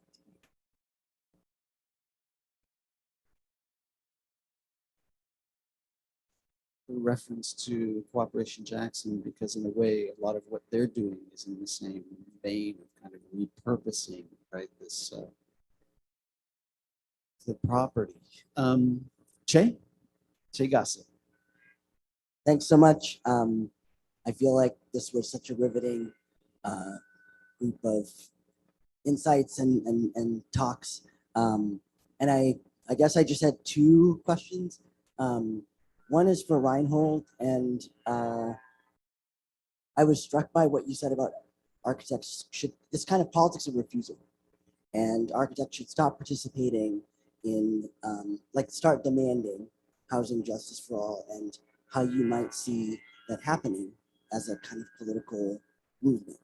And I thought that was really profound, and connecting it to abolitionist politics as well. I guess for the panel, maybe I had a question about scale. Like Reinhold, your kind of, the imperatives that you're talking about are very systematic and broad, structural. So we get large scale. And on the other hand, Zabi, the kind of hacking that you're doing is small scale, like temporary fabulous kind of zones, and turning these materials inside out, like interrupting capital flow. And it also moves at the intersection of art and architecture. And it's hard to tell the difference, and maybe that's like part of the point, the blur. But I'm curious about like how to move, and maybe there isn't a way to move, but like what the relationship is between what Reinhold is kind of advocating for and what the hacking thing is. Yeah, thanks, Jay. And I like the idea of hacking too. Jack, I wanted to turn to you, but before I do, just for 1 second, I just wanted to say thanks, Jay, also for bringing up the question of the right to public housing, which is so important to Reinhold's intervention, because I was having a hard time fitting it in to the kind of interpretation that I was trying to offer, but it does raise a real question that the fact that I was having a hard time fitting it in and wasn't able to, in my own kind of reconstruction, raises a question about how it would fit in. So, Jack Halberstam. Yeah, thanks. This was just so provocative. But I guess I want to ask everyone to think about whether part of our problem in trying to bring architecture and utopia together is in this mandate for hopefulness, and then thinking, you could go to Lee Edelman, who shows clearly how hope is always a kind of heteronormative impulse towards a futurity that is, reproduced, is part of a reproductive imperative. So that would be one way to be worried about hope. I think blocking in hope gets really Christian really quick.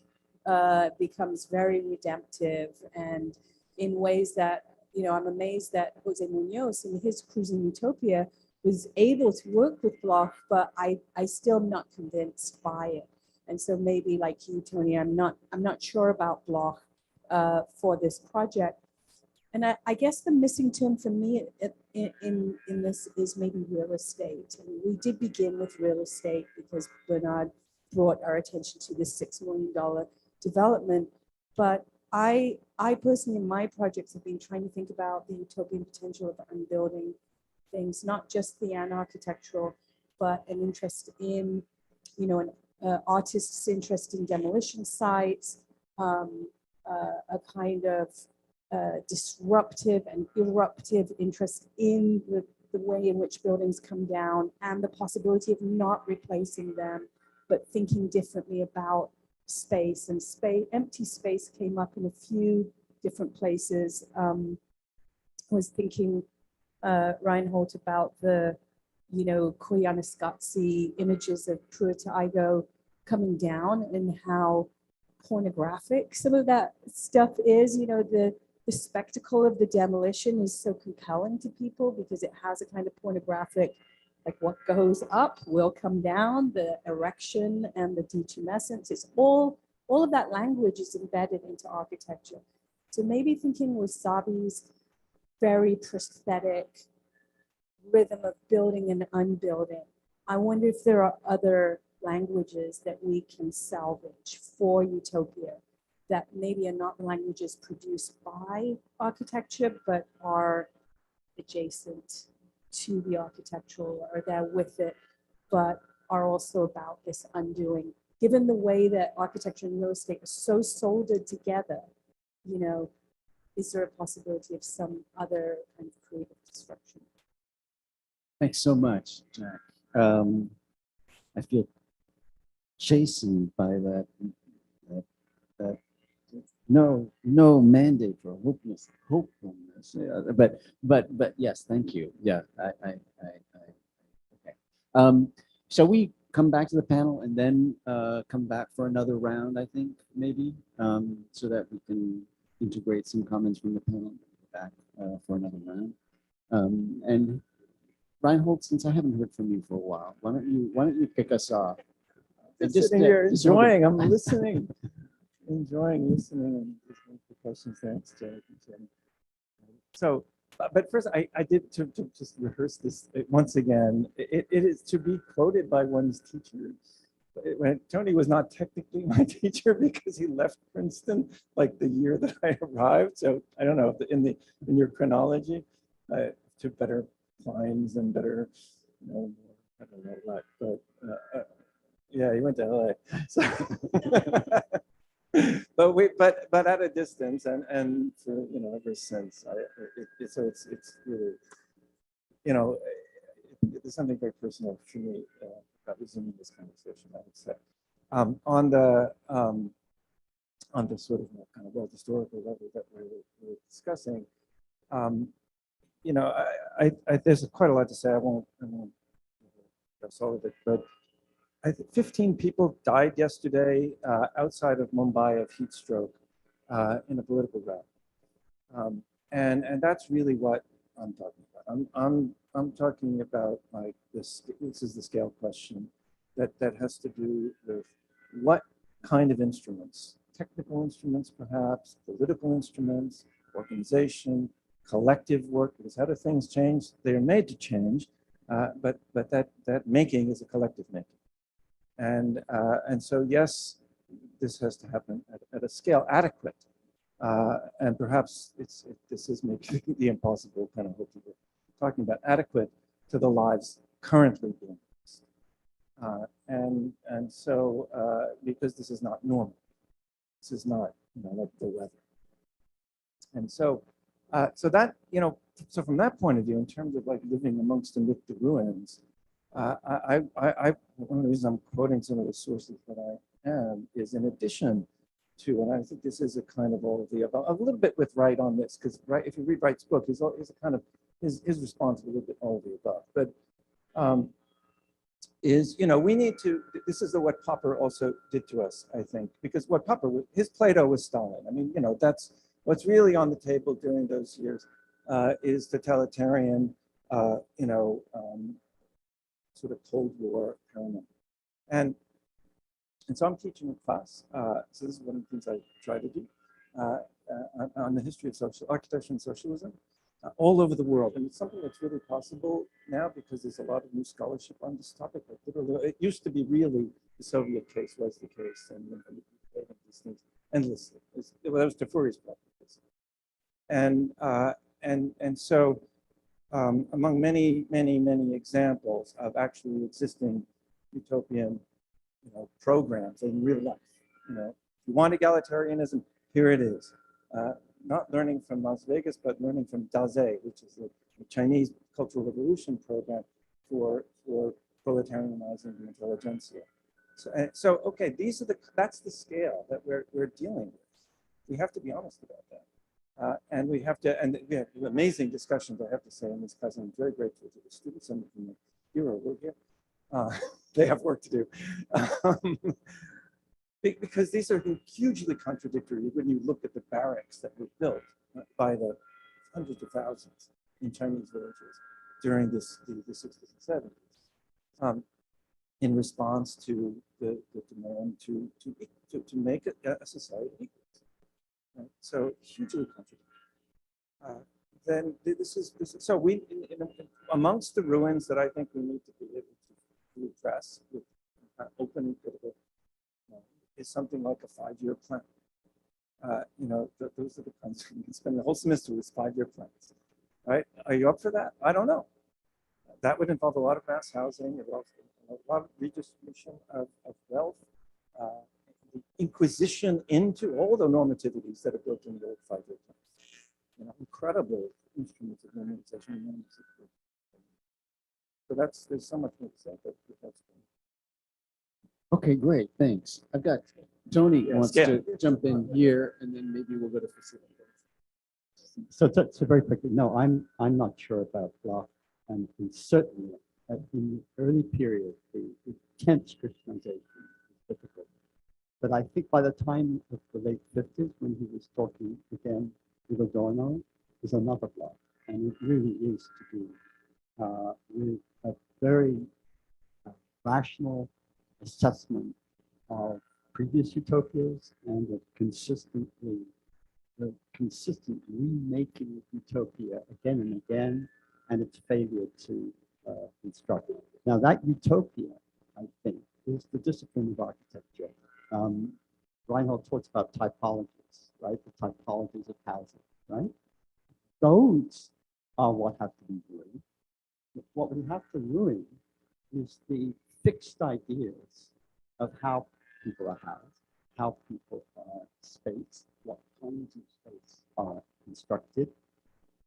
That is wonderful framing of materiality as a consistent return, as a consistent anti-capital resource.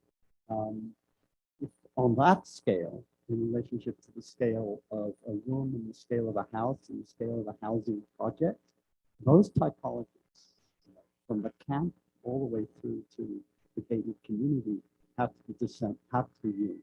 Right? I mean, ruined in mental terms and ruined in actual project spatial terms, a kind of building from the ground up with bits and pieces of other ruins, right? A kind of Pyreneesian attempt to remake the world in another way. And that could be a project for an architectural utopia which is never built, but always speculated. Tony, Felicity, and then Shabi, and then we'll open it up again. Something quite as dramatic to say, but I wanted to come back to Shabi's first returning project, which was like so beautiful and provocative, and put it in the context of how things change, including in architecture, but also back into the context of something you didn't mention, but that I think is connects what you're doing to Reinhold, which not so much on the housing side, but on the question of how to interrupt the climate catastrophe, which is to know this statistic, but architecture plays such an enormous role in carbon footprints and so the figure of the returning and reassembling, maybe to stick with the returning, um, answers that in a really interesting way, but probably more fascinated in how it brought together these two terms, the question of countering, yeah, or maybe three terms, the hacking, the countering, and the occupying, and it it counters so many things. It counters the logic. Well, does it counter of the return window? It occupies the return window in a temporal sense over and over again. It turns it into a cycle that forces it to fail in a way that's like so incredibly fascinating. I mean, I think there's just trying to think how how a cycle can be countered by occupying it, by remaining in it over and over, and at the same time, it speaks to something outside of that cycle through hopefully addressing sort of shift in the carbon footprint. But what I wanted to say around architecture, and maybe this is a scale thing, is that part of the reason in the earlier forms of alternative technologies and these things failed and questions of recycling failed was because they didn't find a way of being seductive. Yeah, and your project is seductive, and I think there's something really fascinating about that. Yeah, about its sort of grappling with an aesthetics of seduction that is the way to capture architects' attention, whether we like it or not. Yeah, and so it also sort of captures and occupies the cycle of architects' desire in a really clever way, and while doing all these other things, like making all these other connections, and so just as trying to think, how do we think countering and occupying together? Yeah, but they're both spatial and they're temporal, and to come back to different tropes of utopia, and I think there's something that you're doing in that project, and also in the reassembling project. Obviously, maybe that's more of a recycling project. They're both recycling projects, but in different sort of channels so I didn't answer any of the questions, but I was very struck when two different terms came up, and they resonate in a really interesting way with what you're doing, and I think they do have consequences. Right. Right. Shabby, you want to? Yeah, I feel like I got caught in every way. You caught me in my, like in the kind of how the project is aware of the use of the image, of the seductive image becoming the kind of like advertisement for itself, the continuation of the project. It hopes to do that in a way that it's uses that sort of centrifugal force for some kind of, for foregrounding maybe more the correct message or some other messages or other modes of operating. But it's definitely aware like of it doing that, and it's partially manipulative in that way. And hopefully for good manipulation, but I got caught in that. And Che caught me, and all my projects exist comfortably within kind of cultural and creative space of production, which is much easier occupation than the continuous occupation that is the safe housing. That is, maybe it's the most continuous occupation, one like a place where one can sleep and wash themselves and keep their stuff, right? Like that would be the definition of continuous occupation, which it's easy to say that it can be done tactically, right? Like half our office spaces are empty, so why not turn them into housing, right? Like it's easy to turn it into a kind of, well, that's how I would do it. I would just say, that would be the tactical approach, like add a bathroom, add more bathrooms in offices and subdivided, and but that's falls short of the housing that everybody sort of deserves. So in some way, it's difficult to kind of it's difficult to enter the space of housing with a sort of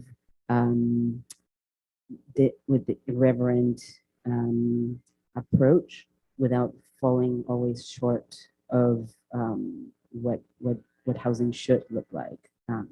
So it always it's the question that will, you know, just yeah, will always get me. I think I'll say the last thing to link it back to some of the stuff that you were presenting us. I'm originally from the very north of the Basque Country, where there's a lot of ocupa houses, and they are allowed to be occupied by us punks, as long as culture is being produced from them, and as long as there's kind of they're remaining productive, until sleeping starts to happen, until like it becomes, or at least in our land, that's the kata. As soon as people like make it their own, which is what happens when you sort of, I guess technically it's is when you sleep and you lay claim by leaving your stuff and having continuous access to plumbing, I suppose. That's when it becomes housing, and then at that point, it's the only time that the it would get closed down. So there's something where up until, but then it falls short of like entering the kind of housing question in a one-to-one way, in a fair way.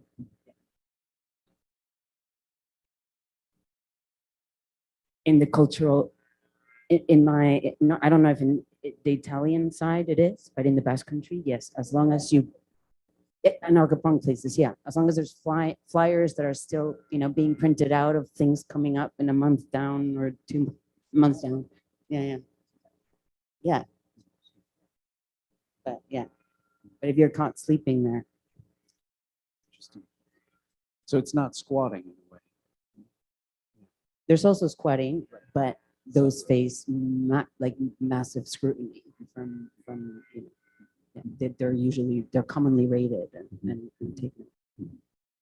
All right, let's go back out. Emily Apter, then Zemming, you. Anyone? Sure. Okay. So just a quick kind of one-off from something sparked a little bit by what Jack was talking about. It seems to me one side of utopian thinking right now is a space beyond the binary, non-binary space. And I just wondered, you know, some thoughts about that. And then the second kind of comes more to some of the specific interventions that settle on that kind of mid-20th century moment, a dream of problem solving through cybernetics. And I was also thinking as a literary person, how much speculative fiction making was going on at the same time, whether it was in sci-fi or kinds of things, Felicity, you were evoking. So part of that utopian moment seems to be the perfect fusion of problem solving, which in this kind of technical sense that architecture can do at its best with fiction making. So it's just a kind of little thoughts listening to these really rich talks. Thank you. Zemming? Hi, thank you. Thank you first for your very exciting discussion and presentation. And so my question is a very generic one, because we all know that architecture is first and foremost a physical space. But this physical space is also associated with some more profound social relations, or represent some social relations in it. And in certain ways, in a positive or negative way, those physical structure of spatial arrangement might affect the possibilities of social engagements. And there are some pessimism in this relationship, because as Bernard has pointed out at the very beginning, for example, the Columbia Business School, the kind of networking stairways in which a physical structure really, on the one hand, creates a kind of exclusive privilege relationship, and on the other hand, facilitates this kind of reproduction of privilege. So there are a lot of negative examples of pessimism, but I'm wondering whether there is, or you could think about some more positive examples where those physical structures of the architecture contributes to the possibility of building more concrete social relationships, or more liberating, emancipatory social relationships. Thank you. Okay, great, thanks. And we're gonna take Jartos, and here, I'll pass you my mic. And then, Leah, did you want it? No? Okay, and then maybe, so we'll take one more comment, and then maybe we'll kind of have final thoughts. Okay. Hi, my name is Zartosh. I want to caveat my comment slash question by saying that it's not at all responsive to Professor Martin's point, because I don't really know how to square the impending doom of climate change with the rest of my thinking. But as I was reading Tafuri, and I was listening to you all, something that kind of struck me was the absence of kind of a focus on the side effects of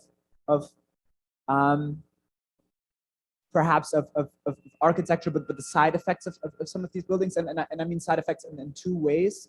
The first one is the unintended side effects. And then I grew up in Berlin, and I was born after the wall fell, but the wall is constructed in a way that it doesn't line up exactly with the division of East and West Berlin, meaning that sometimes there's West Berlin on the eastern side of the wall and East Berlin on the western side of the wall.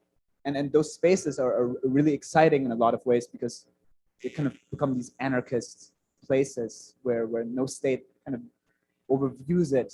And I'm also kind of thinking about Christiana in the same way in Copenhagen. But then there's also these intended side effects. I was in Dumbo the other day, and I walked into one of the pier parks, and they're very dystopic places, those parks on the pier, but they're also beautiful, and they're very relaxing, and you emerge out of the city, and then suddenly you're in this park, and it feels very utopic, and it's this very intended side effect. And you know, Tafuri has this very critical view of architecture, but I kept thinking about even the Frankfurter Küche. My grandmother had one, and it really made her life much easier. But he starts the book with Jefferson and Washington, and he could have started the book with Brasilia too. But when I look at today at some of the utopic constructions, you know, it's the Saudi Arabian line, and it's the Qatari World Cup stadium. But I'm increasingly thinking about the utopic value in the side effects, in the kind of like forgotten hidden spaces. And Professor Court is granted very critical of the business school, but the idea of students and professors studying or working alongside each other, that it also has some appeal to me. And I imagine that there's some surprising encounters that occur that have a utopic sense to them. And I was just wondering to hear your thoughts about these side effects, and maybe there's a redemption there for what Tafuri calls intellectual architecture, but perhaps this is a redemption of co-opted architecture. Excellent, thanks.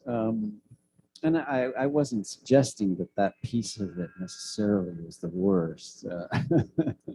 Maybe that is a good thing, right? Okay, so one more. Okay, yes, Kendall, please.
Thank you.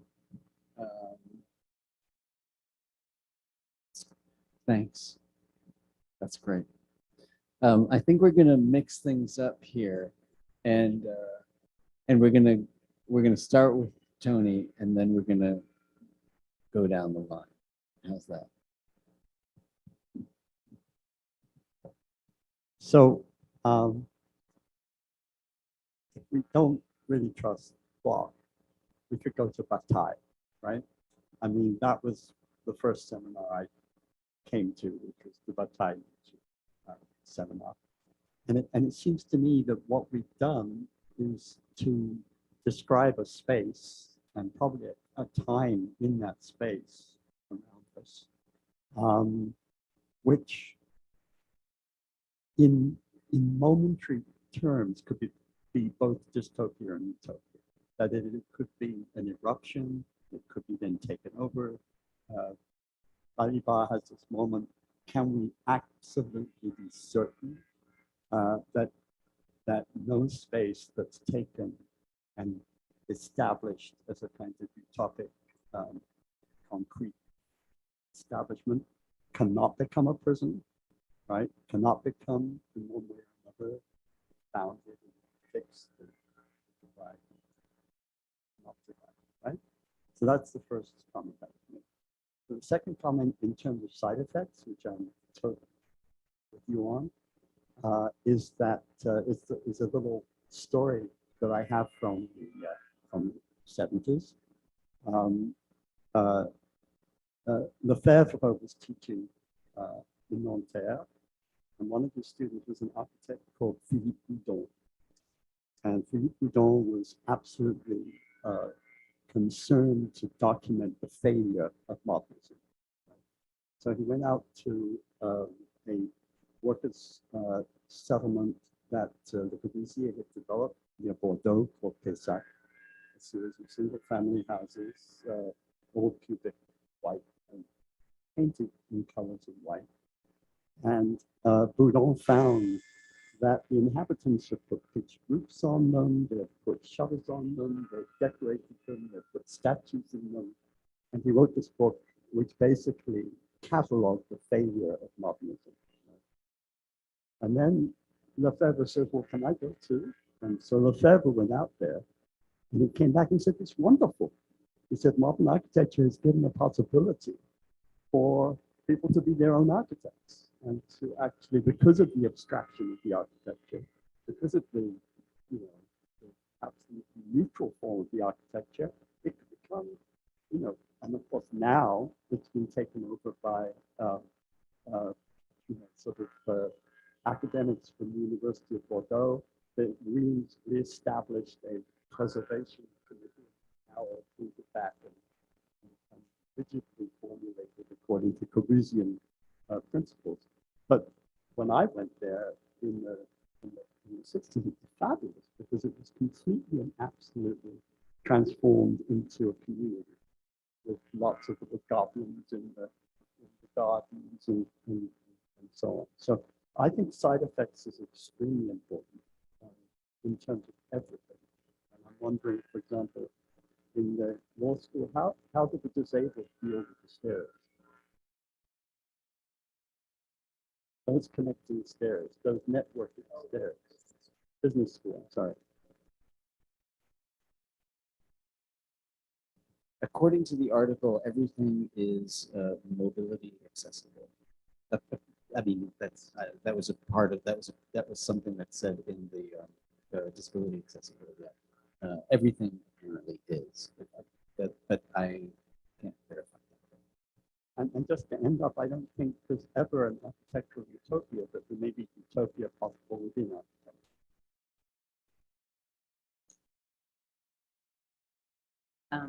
I think to kind of stick to the cultural production realm, just maybe the part that I know to speak to better. I was trying to think just now of like how that ties to the question of real estate. If real estate is the thing,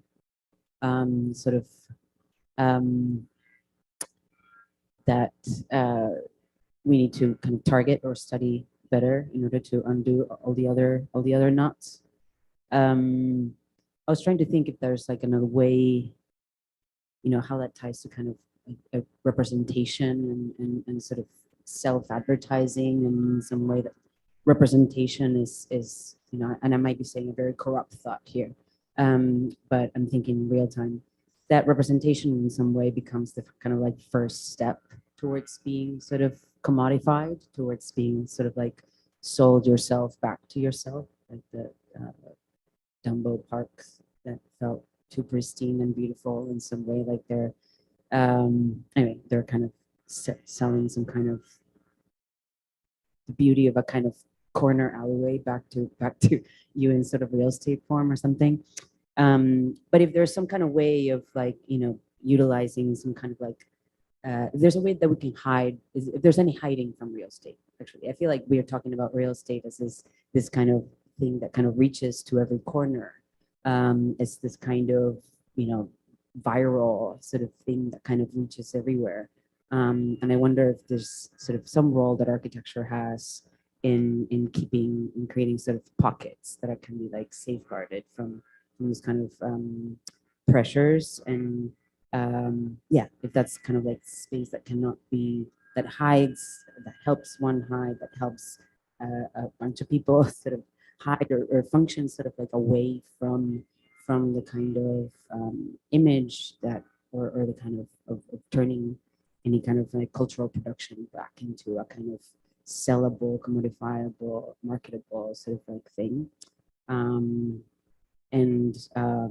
feel like there's something, if we're kind of uniquely versed in manipulating sort of aesthetics to particular means or form or whatever it is that we do. I don't do form, but aesthetics.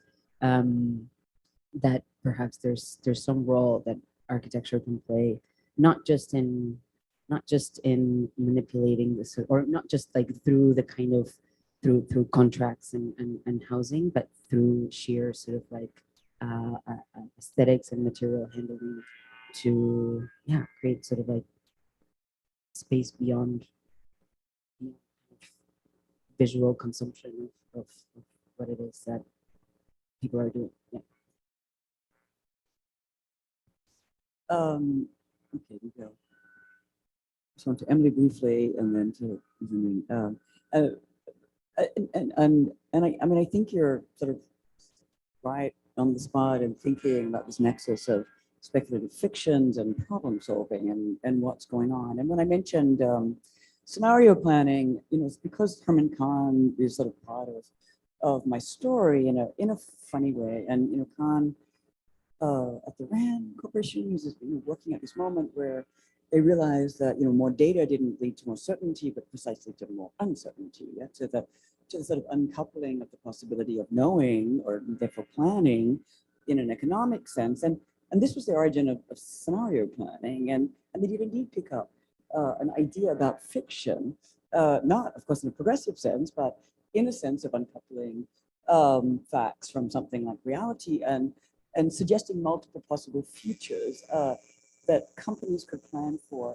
And so Shell Oil, supposedly survived the OPEC oil crisis because of one of the scenarios that they had imagined, and they used that game plan. And so this is sort of this, this uncertainty sort of comes together in a really sort of dark way. Yeah? So that's sort of what I'm interested in, which is not to say that there aren't all sorts of other, kind of fiction, something about space. I mean, architecture is like so many important counter narratives to what's actually going on in my story that are important. So yeah, that strange coupling of things is key. But Reinhold and I, when we first spoke to it, I was actually at the party for that at the fall about doing this. Reinhold and I were talking about what could possibly fit this category of a concrete utopia, and we were discussing campus and camps and the project that Sandy Halal and Alessandro Petit forged. And to your question, one of the things I thought of presenting was the square, the project that Sandy Halal did for UNRWA, where she basically like produced a public square to return Palestinian women who had been had entirely lost the sort of cultural formation of gathering and having coffee and so the production of the square, the opening up the space that was was a safe space that was negotiated with them in terms of protocols of entry, et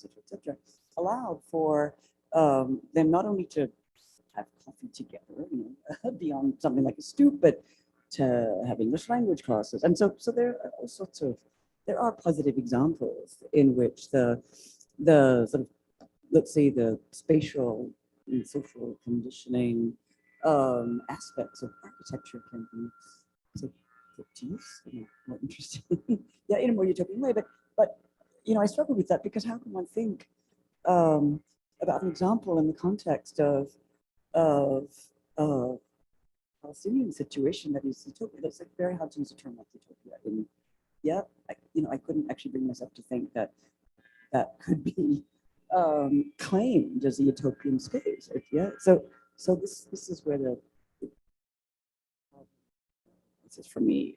How do you celebrate something like that and find a language that adequately speaks to what it is as a opening off of a different sort of political configuration through space. Utopia, yeah, something very important. Yes, indeed. Yeah. All right. Well, that's it. Real estate. You really want to talk about real estate, Jack? So back when I was at the Beale Center, we did a book that I invite you to read called The Art of Inequality. The Art of Inequality is real estate. It's the answer. It was a response actually to one of the biennials that Jan Koolhaas created. He had 12 fundamentals and we left one out. Left out basically real estate. But I realized we also didn't, I don't think, answer Tiffany's question about boundaries. And I want to try to put these together, try to make some connections. One of the things about campuses, whether they're in camps or in the used to be called Harlem, and sounded better, purely speaking, to rename it. And they have malls, they have boundaries. Our campuses particularly. And of course, you know that the ideological move that governs the campuses to pretend that there are no boundaries by cladding everything in glass and so on. So there's very material quality to that. But as I was saying, in response to Bernard's, provocation about that is that one of the kind of less obvious, maybe, and less visible boundary is basically Broadway, and because when you have these kinds of inside-outside relations, there are exclusions of various kinds, and this is especially true maybe in a context. This is like classic Tafuri ideology critique. When you see glass, you should see a wall, not accessibility. And so the point is not to see and not to engage the social housing that's across the street. And now this is where I think it gets complex, and because this is not actually real estate that's across the street in a technical sense. It's land that certainly didn't belong to the state of New York or the city of New York in NYCHA, in the distant future. It's land that's been expropriated, as we know from its original. But it's also been redistributed. It's been socialized. It's land that is actually been kept out of the circuitry of real estate. And one of the reasons that the inhabitants who live in the social housing across the street are so nervous about Columbia being there is they know that there has been on the books basically since the first of that. You're right. I mean, the Philip Glass, endless repetition of demolition. It's a reality that has swept across the country the demolition of what little trace there has been in this highly capitalist environment of something like an anti-capitalist alternative, basically out of the New Deal. of redistributive housing policy. And those have been demolished one after the other, all around the country, except in New York City, basically. And they've been slated. The Bloomberg administration had them on the slate. Basic idea was to turn socialized land back into real estate, to recirculate. Right, very valuable. Now it's at 125th and Broadway. That's incredibly valuable land. So this is a case, I think, to respond to Jack. And I think in the kind of, this is why one can speak of something like the ghost of Utopia in a sensibility, that this is not some full-on kind of ideal world, but rather the recognition of the contradictions that this machine for segregation and for normalization of families, all these other things that we all know social housing has been, not to be demolished.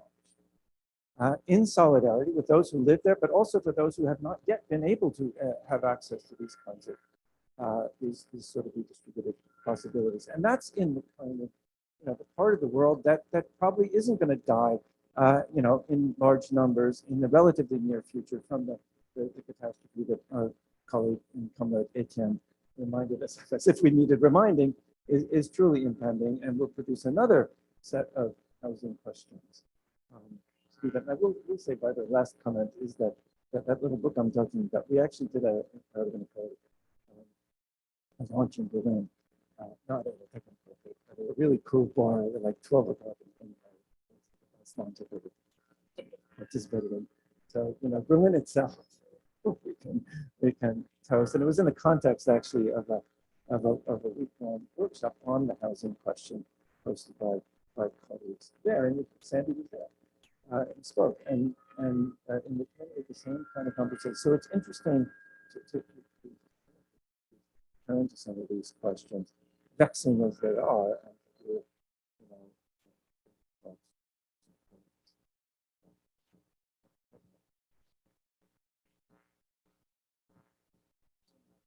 Thank you all. I think that is a good place to end, because it leaves us with a lot of